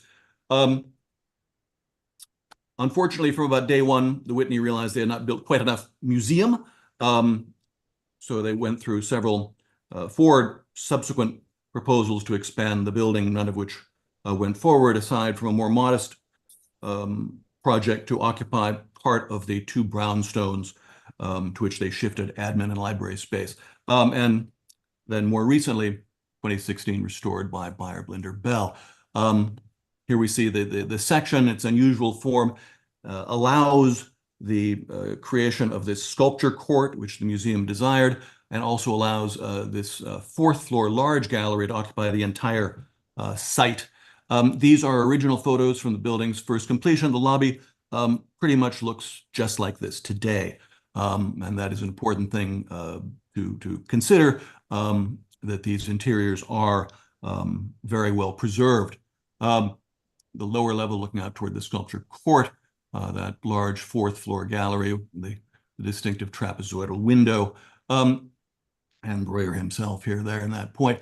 Of course, at the time, this was a very important event. The opening of the building got a great deal of media attention, the architectural media, also the art media. Here we see on the cover of Art in America, Ada Louise Huxtable wrote twice about it, the New York Times, mentioning here, notably, occasionally it wins hands down as a work of art itself, as when it puts sculpture to shame in the use of materials, light, and forms in a striking stairwell. I'm sure many of you are familiar with that stairwell. I'll show you some photos of it in a few minutes. Huxtable also noted the materials of the Whitney are magnificent, and they have been used with a sure hand. The flame-treated gray granite employed outside and in, unpolished and polished, is one of the handsomest stones to be seen in New York. Concrete aggregate walls and teak and bronze fittings inside, all meticulously crafted, all deliberately understated luxury, detailed with exemplary finesse. From Ada Louise. Also received a number of design awards originally, including a National Honor Award from the AIA. I.M. part of that jury, commented that it was a bold manipulation of form and space. This building employs handsome materials appropriately and is beautifully detailed, particularly calling out the large exhibition hall, saying that's a particularly successful and attractive space, the fourth floor gallery. The restoration, when it became the Met Breuer, 2016, designed by Beyer Blinder Bell. The project team for that project repeatedly used the term burnishing the original design, doing things like peeling away insensitively installed fire alarm equipment that came later, that kind of thing. And that restoration, widely seen as being exemplary, also recipient of various design awards, including Docomomo US's own Modernism in America Award. So the building, since 2016, has looked much better than it has for many years. And here we see it as occupied until recently by the Frick Madison.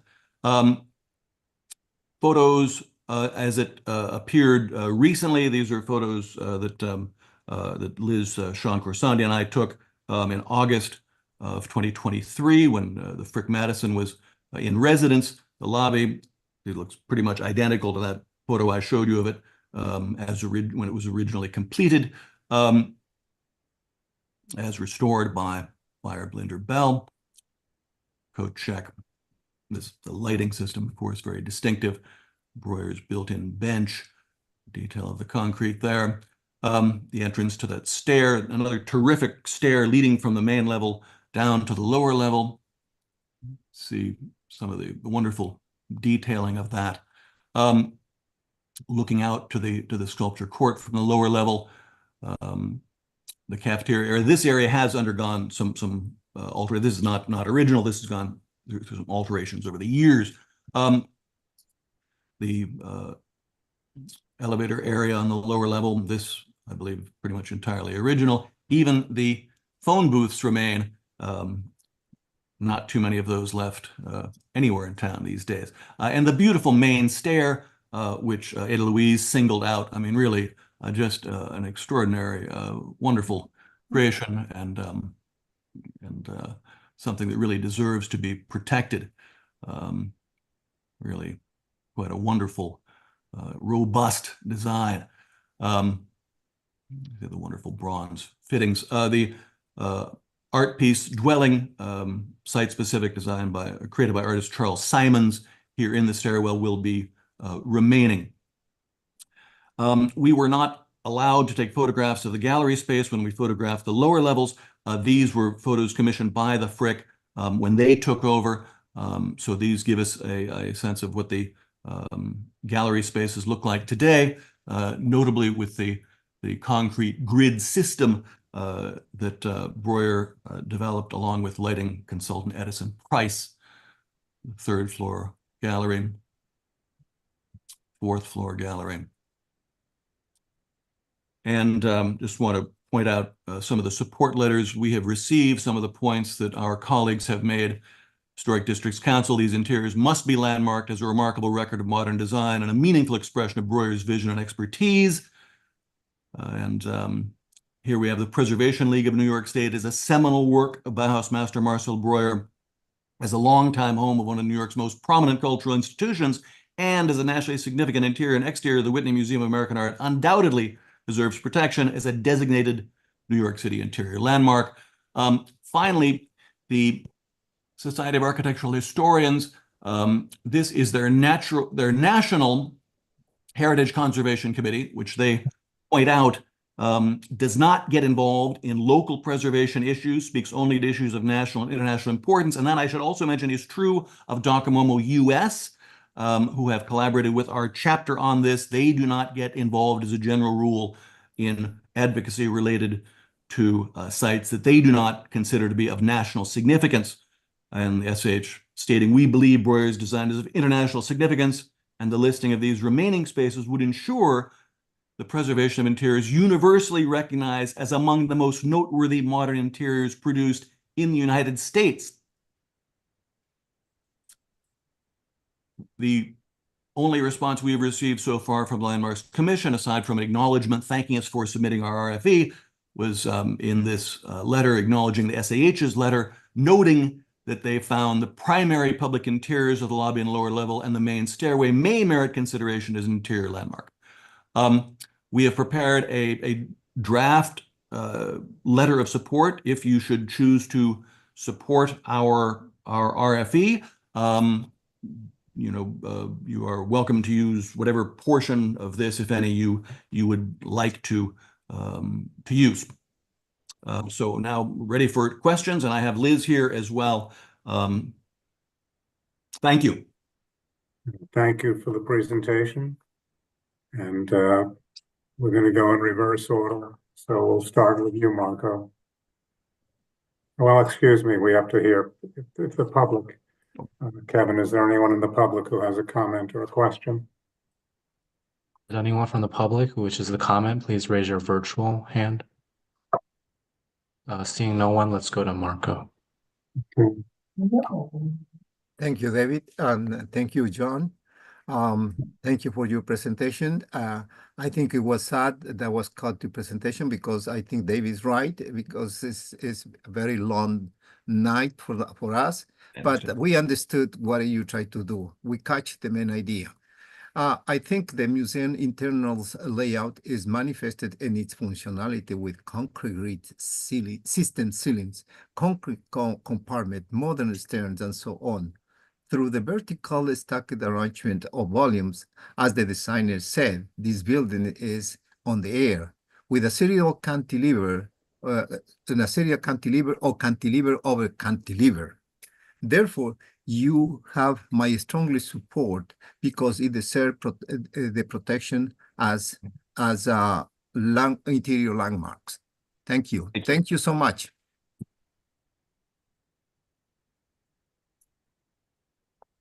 Kimberly? Hi, thank you so much. Thank you, John, for this presentation. And I have no further questions, but I agree that we should pursue the RFE. So I appreciate your time and the effort. Thank you. Jane? I have a question. I read that the architects that Sotheby's have hired are proposing a rooftop addition. That would come to us for our approval or disapproval, I'm assuming. Is that correct, David? Yes, it would come to us because it's in the historic district. But it come to us. I understand that. So this is not an individual landmark. Am I correct, David, or no? It is not. It is not. Not within the district, but is not individually designated. I hear you. So that is a matter of deep concern to me that it's not, I guess it's not old enough. Is that right? Has to be. It's far more than old enough. But at the time the district designation was created, it was only, I think, 15 years old. Okay, got it. Okay, so really that's something that we should be working toward, shouldn't we, David? If as a committee we want to do that, then we can certainly, well, I think the first thing is if we're going to support the interior designation, and then as a follow-up, my understanding is that Docomomo does want to get an individual designation for this as an individual landmark. So it may be that we would wind up supporting them as the lead in doing this. I don't think we as the committee can be the lead easily. I thank you, David. I just wanted some clarity on that because that's of deep, deep concern to me. That this building would be bastardized in any way, shape, or form. I'm all for landmarking the interiors as well. As you know, Sotheby's has started sort of down a different route by having these auctions of things like sneakers and stuff. So I really think it's really important that we just do everything we can to push this. Thank you. You're welcome. John? I certainly think we should support it as well. And one minor observation: I'm surprised that Sotheby's would be so insensitive to the public in doing something like this. And is there some way they can be shamed out of it, or?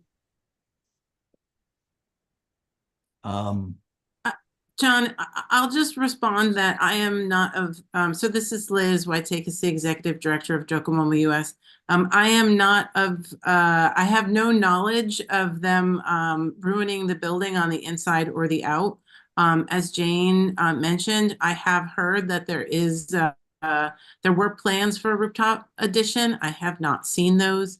Docomomo US is in communication with Sotheby's. And we have been asking them for the better part of a year to share with us their plans for the building. And as of yet, we have yet to be given that information. Jane, you want to keep going? Jane, you had the floor before, so we can't hear you. I'm unmuted. I was muted before. Thank you, David. No, I'm deeply concerned with the Saudi Arabia has gotten involved. They really are funding this project for Sotheby's. Without them, Sotheby's couldn't have afforded to buy this building. Sotheby's is deeply in debt. They're doing everything they can to become sort of more commercial and on this cutting edge of sort of Hollywood type auctions. It's really not the same Sotheby's that we all grew up with. So it is of deep concern to me. That's all I'm going to say. And Sotheby's, of course, is unresponsive right now. Thank you. Stephanie Reckler from the public. My question is, would Sotheby's have bought this building if the interior was landmarked? And can you landmark something that is currently occupied? I don't quite understand actually how it works. You can landmark at any point in time. Okay. And clearly, Sotheby's has to be aware that the interior designation is underway. Yes, and I have made Sotheby's aware many months ago that our request for evaluation to landmarks was submitted, and that upon their purchasing of the building, that my understanding of how it would work with landmarks is that once they were the owners of the building, that landmarks would go to them and say, there is a request for evaluation on the interior, and have a sit-down conversation with them. Do you know what their plans are for the two adjoining townhouses? Well, all the adjoining townhouses were sold when the Whitney moved downtown. Perhaps to partially fund that project, if I recall correctly, for $95 million. And those are now the Whitney condominium with 10 residential units. Also, a couple of buildings wrapping around the side street, 74th Street. That renovation designed by Beyer Blinder Bell, completed some years ago now. Thank you. You're welcome. Sarah? Hi, thank you, Liz and John, for this presentation and for your proactive work to submit these interior landmark applications and for the future work on the exterior. I wasn't aware of this real estate transaction, and we rely on advocates like you. So thank you very much, and I look forward to supporting both the interior and subsequent exterior landmark applications. Thank you. Alita? Thank you. And thank you for your fascinating presentation. To me, it's always interesting to see a fuller body of the architect's work for something of this significance. I fully support interior designation and your efforts to bring that about. And David, if you're taking an informal poll, I fully support exterior landmark status as well. And for Momo, please work hard on interior landmarks because the city does not have nearly enough. In fact, comments from people not connected with landmarks and history mentioned that to me as well. So I applaud your work in this field. Thank you. Michelle? Yes, I want to thank you as well, and I'm fully supportive. I'm very, very worried. I'll say the quiet part out loud, but the Landmarks Commission is not as rigorous as it used to be. And I'm very, very disturbed about the comment that you highlighted in yellow. It almost sounded as though they were reluctant and could maybe be dragged into a partial interior renovation, restoration, not landmarking, not even a restoration. So I am extremely worried about this. I don't think we can count on anything. And especially with the, people don't buy buildings unless they've got their ducks in a row, unless they've done a lot of research. And then, of course, the community gets to it about 2 to 5 years after the fact. And then we play like little hamsters on a treadmill, on a wheel, trying to catch up. So I have a couple of questions. When you're asking for the landmark, are you the interior, are you only asking for those locations that you told us about and not for the entire? Because to me, even the bathrooms are worth landmarking. That building was done as, it was one thing. So just to say the staircase, which of course to me would be a given, but even the elevators were so ahead of the time. There was nothing that existed that size with that capacity when this building was built. So I can't think of any part of the interior of that building that should not be included in your RFE for landmark designation. Having said that, I would also wonder, can you proceed with asking for exterior individual landmarking? Can't you proceed at the same time with 2 RFEs? Or, I worry because what's Sotheby's time frame?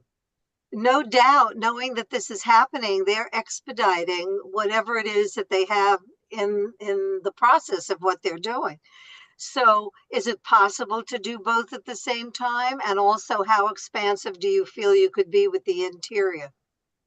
Okay, so we intentionally were not that specific in requesting the interior be designated. We did not exclude any portion of the interior. Now, some of the upper portions of the building were originally designed as administrative space, later converted to gallery space. So those areas having been altered somewhat substantially, that might be a little difficult to sell. But it is our hope, certainly the main level, the front portion of the lower level, the main stair, preferably as well, at least some of the gallery spaces. The back of house spaces might be a difficult argument. We would welcome, of course, as much of it as they are willing to designate, and that was kind of the way we put it and why we did not exclude portions of it.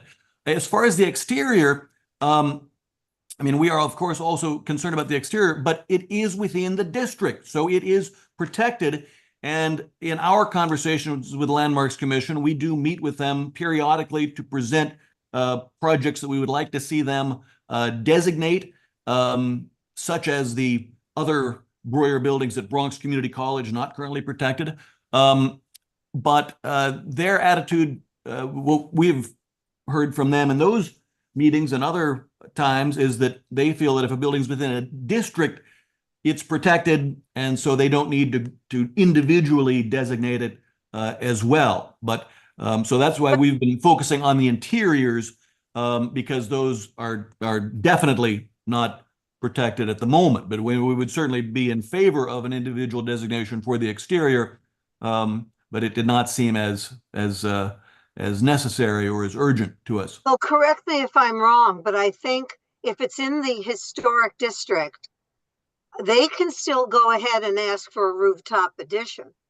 And they could still do that even with an individual landmark, but they would have a tougher, you know, sort of a tougher road to climb. So I'm for doing everything as expeditiously as possible for as much of this building, both interior and exterior, as we could possibly do.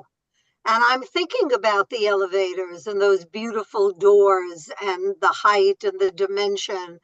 As much as we could possibly do. Do you have to file that in 2 individual RFEs, or can you do it in one if you so chose?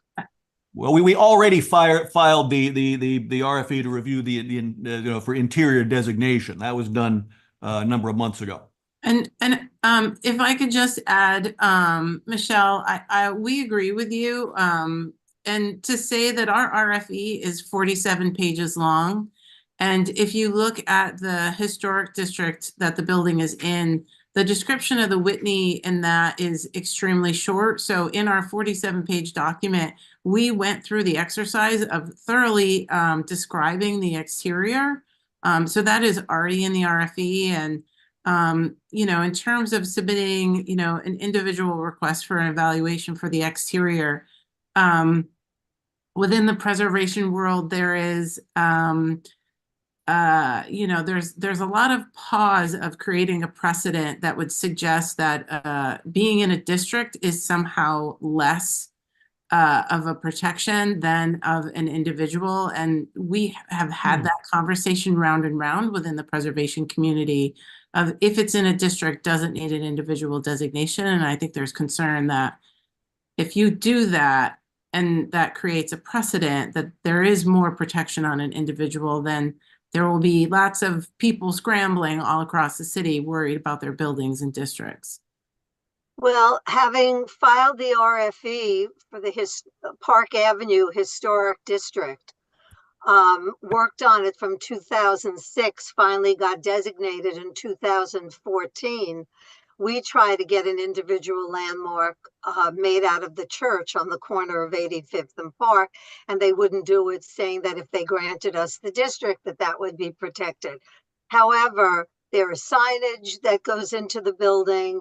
They aren't taking the care that they should with that building. At any rate, anything that you could do to preserve this and to save this. And also, it's a matter of timing. With all of the new rules, you only have a couple of years. A couple of years ago, didn't they change? In other words, when there was a big backlog of applications, they changed the rules for the timeliness in which these applications can be heard and then voted on. So how is your timing? I mean, do you find that they are taking this up in a timely fashion? Do you find that there's a stall? Do you have any concerns about what the reaction of Sotheby's is going to be and how much of a obstacle they're going to be in your way? Do you have any insight into any of that at this point? Well, I mean, our view is that the commission has not been very timely in processing our request for evaluation. You know, we feel, and we're very pleased that the members of your committee who have spoken agree with us that the interiors very much do merit interior designation. And we had hoped that we might have heard back from them some time ago, which is why we've continued to try to get more letters of support from other organizations, and now from your community board, hoping that might sort of shake them loose. But we actually do intend in the near future to specifically request that Chair Carroll meet with us and let us know what their attitude is on this matter. As it, now with the sale closing with Sotheby's having been consummated. And as far as are we concerned that Sotheby's may object? Yes, we are concerned about that. Now, as you're probably well aware, the Landmarks Commission is able to designate buildings when the owners object, but they don't like to do it because it often ends up in litigation and they prefer to avoid that. Now, it could be that they have already been discussing it with Sotheby's and to get their attitude. We don't know. So that's just a matter of speculation on our part. But we hope that Sotheby's, wouldn't object. But I can assure you they have been in conversation. it seems reasonable to assume so. I'm going to request that we try to keep this on whether or not we're going to support the request. Well, for I think that my comments, David, sounded like a yes. Otherwise, we're going to be all over the map, and there's just no like reason a yes, for that. We have a specific request. We should try to stay on that specific request. I've given you a lot of leeway. I'm not going to give you the rest of the evening. Jane, I'll give you some leeway to come back, and then we have to go to the next person. Elizabeth? No, let's Jane, give Jane a little bit of leeway to come back, and we'll. I just hope you're thinking of hiring a public relations firm to help you get in the working press. Also, please, all of us remember the Frick. That's an individual landmark also within the Upper East Side Historic District. And look what happened there. Thank you. Sorry, David. Thank you. Who's ever next? As a lead. Who's next, Kevin? Elizabeth. And Alita has spoken already? I guess Alita has gone already. Yeah, well, let's get Alita out of the way and then we'll go to Elizabeth. I did speak. I just want to mention one quick thing, which is with respect to historic districts, the city of Yes will have an impact on historic districts. So that's something to be considered. Thank you. Elizabeth? Yes, I think it's our responsibility to promote this designation, to support this designation, and I think it's considering the significance of this building, it is the city's responsibility to do so, and I think perhaps we should remind landmarks of that when we submit our opinion to them.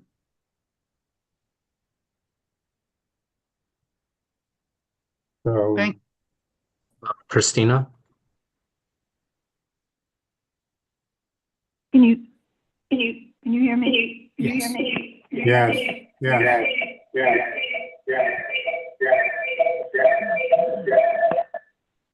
Hello? Christina, go ahead. Hello? Go ahead. Thank you. So my question is, I'm in support of this, of course, but why didn't you do it years ago instead of now sort of running uphill? Well, we regret that we did not, but it didn't occur to us, frankly.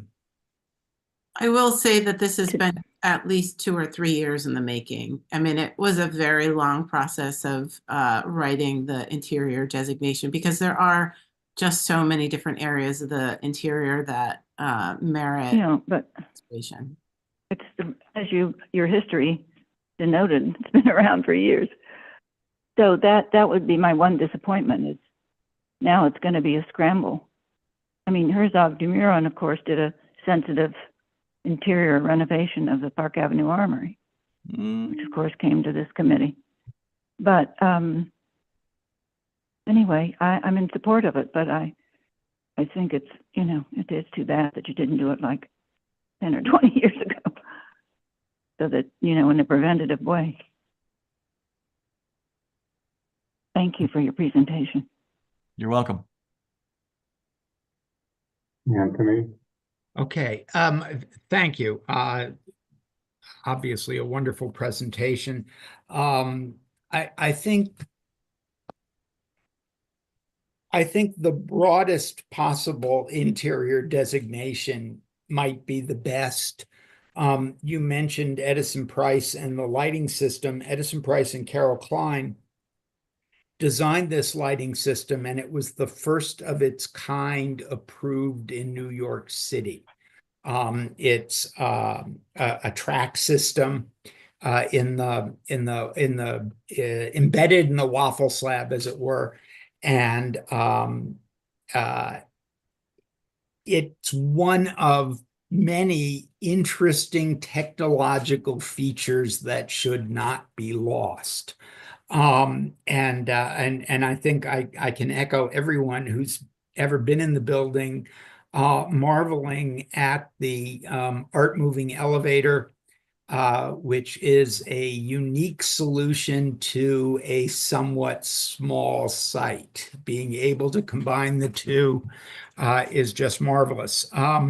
So anyway, I think for me, the only question is whether this committee writes a letter of support or forms a resolution for approval of the whole board. And that's, I guess, up to all of us. David?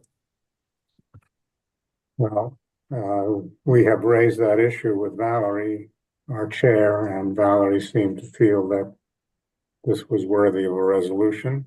Normally, it would have been a letter, but since we raised the issue and Valerie felt that a resolution might be appropriate, I think let's see where the committee comes out, and we can re-raise that issue with her.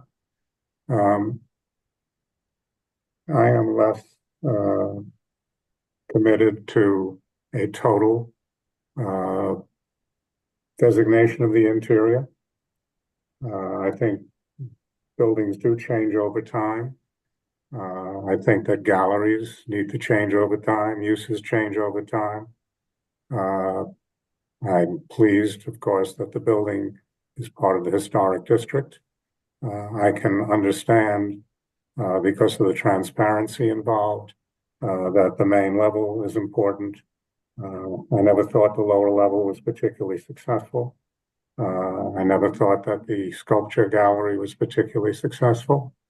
I never thought that the way one found one's way through that building was necessarily particularly successful.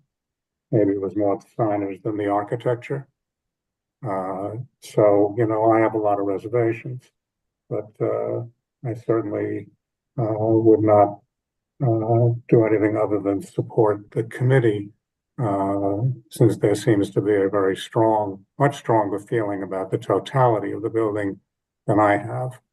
I've worked on a lot of historic buildings. I mean, preservation is just a lot of what I do. We changed lighting systems in historic spaces to make them actually look better than they did with the original lighting.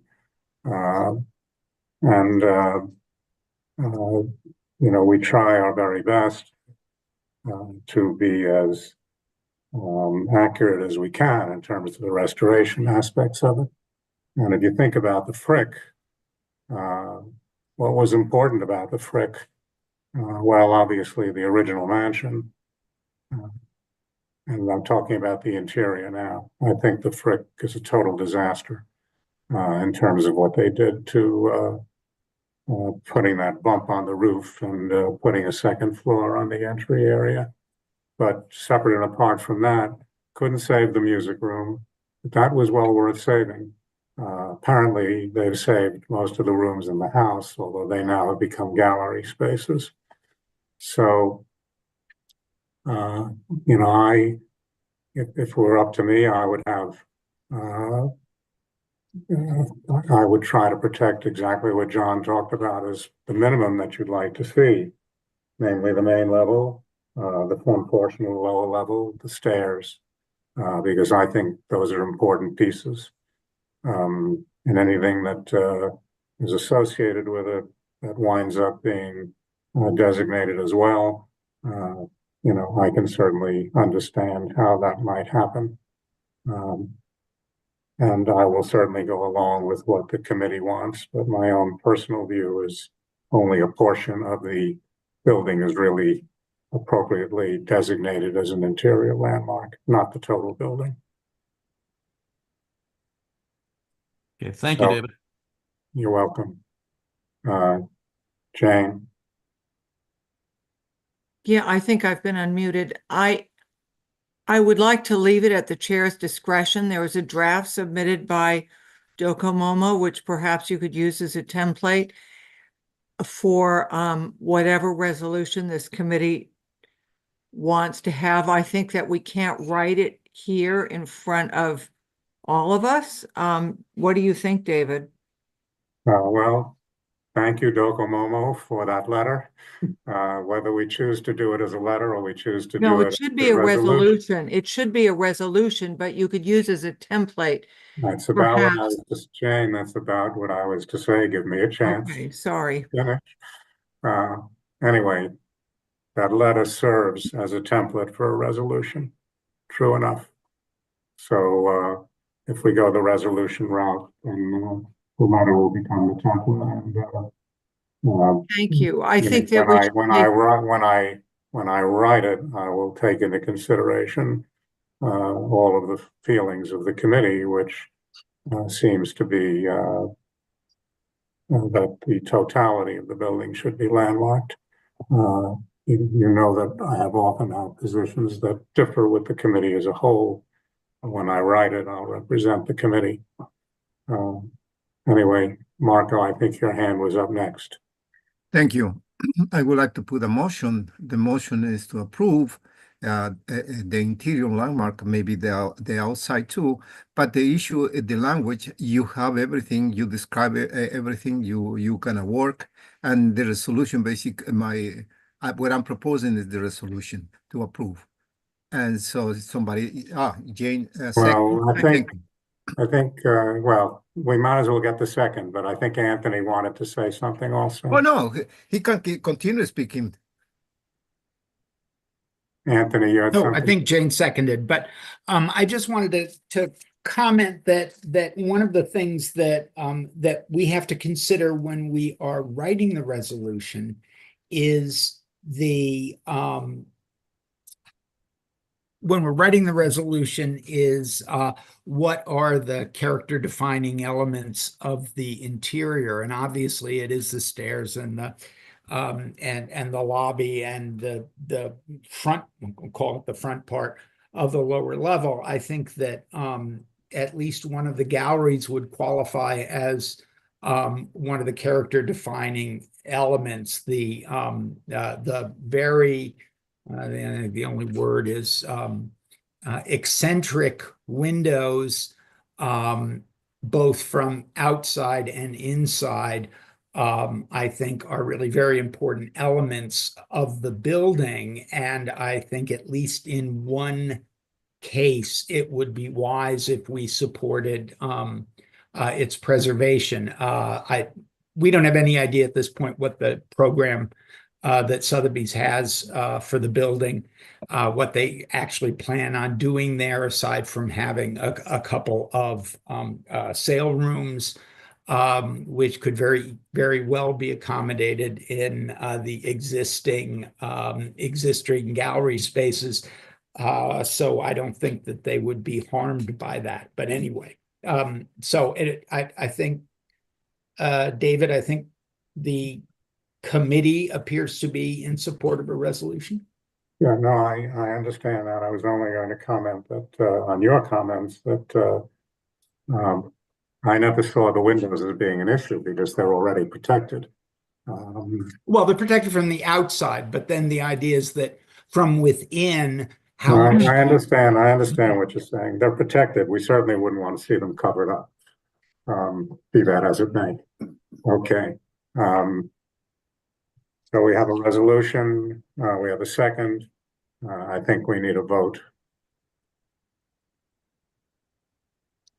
Go in alphabetical order. Elizabeth? Yes. Michelle, Yes. Alita, Yes. We're going to support Docomo. Sarah, Yes. Anthony, Yes. David, Yes. John, Yes. Jane, Yes. Kimberly, Yes. Marco, Yes. Christina, Yes.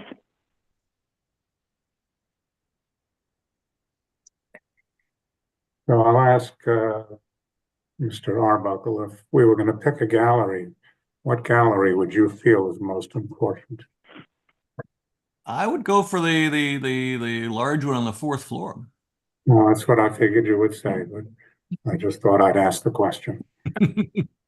That's my suggestion.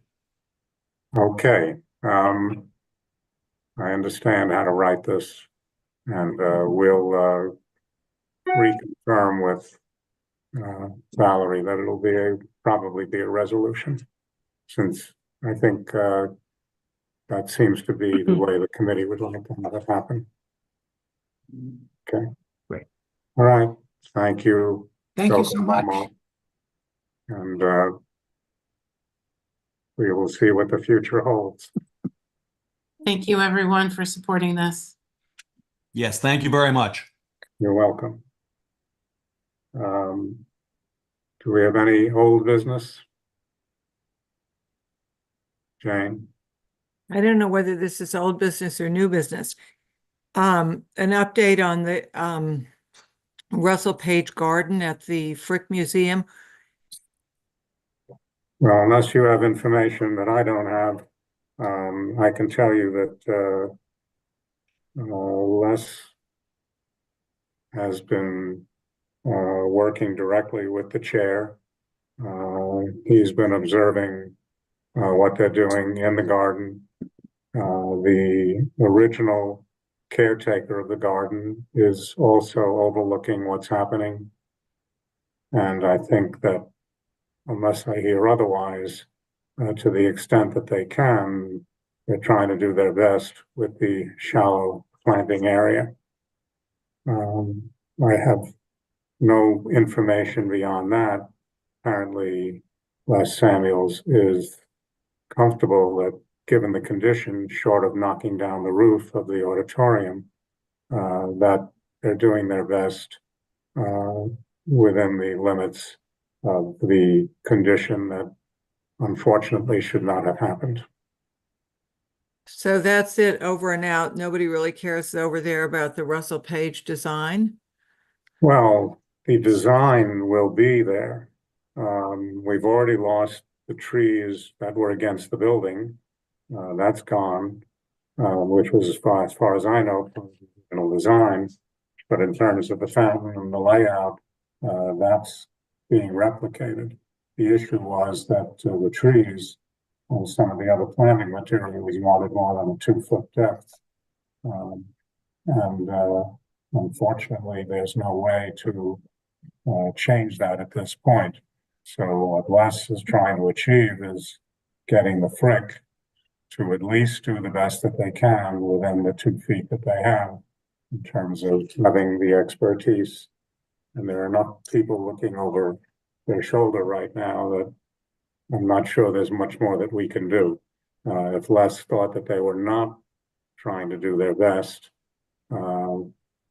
then, I think he would be in touch with me. However, since you raised the issue, I'll question him before Wednesday night so that I have some more information. Thank you. That would be very useful because it's just sort of a sad state over there. It's about to reopen. And by the way, it's the Stephen Schwarzman Underground Auditorium. No, I know who we have to blame for that. Anyway, okay, to be continued, David. Sorry to be such a pest. I just want to make one more comment that I really appreciated what Christina Davis said about how the Docomo really should have gotten going on this a long time ago. Sotheby's wouldn't have bought the building if the interiors had been landmarked. Thank you. Well, I think that is a major issue. What would have happened to the building? And I think it could be landmarked.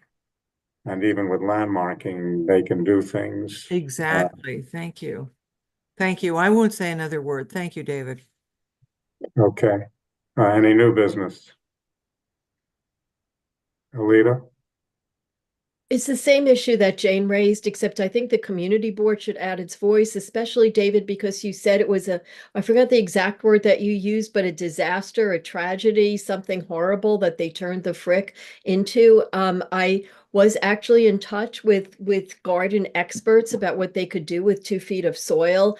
And there's not a whole lot that will take to 2 feet of soil, not even just the trees, but they gave me a short list of bushes and other plantings that would work. And I think that is also, you can add it. I mean, maybe given what we're looking at, tragedy is a big word, but it's certainly a huge disappointment and an unfulfilled promise that they made. And I do believe that people should, well, except in one political instance, uphold their promises, which would be the Frick living up to the garden that it promised it would recreate.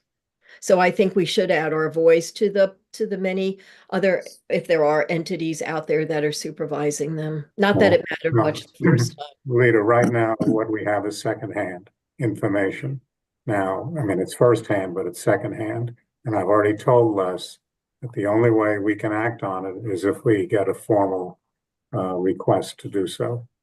So I will raise the issue with him again, unless you have a way that I don't know of inserting ourselves, because right now we have no firsthand knowledge.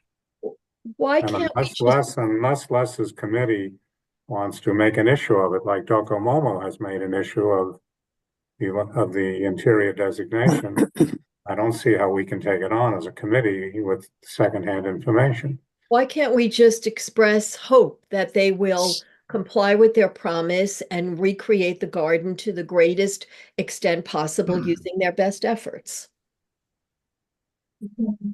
They've already made that promise.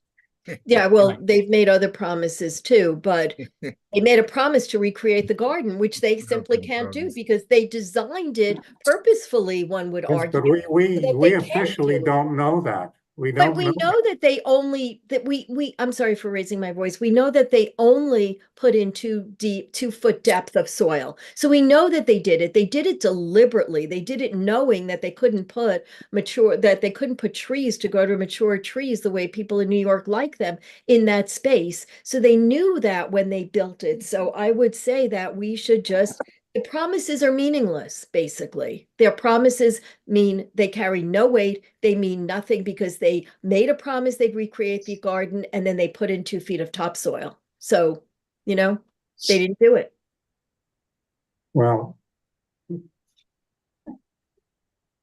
sorry to be so argumentative. It pisses me off because they did take something that was really, really special and they made it not as special. well, it's you raise the question another way, whether community board aid could ask the Frick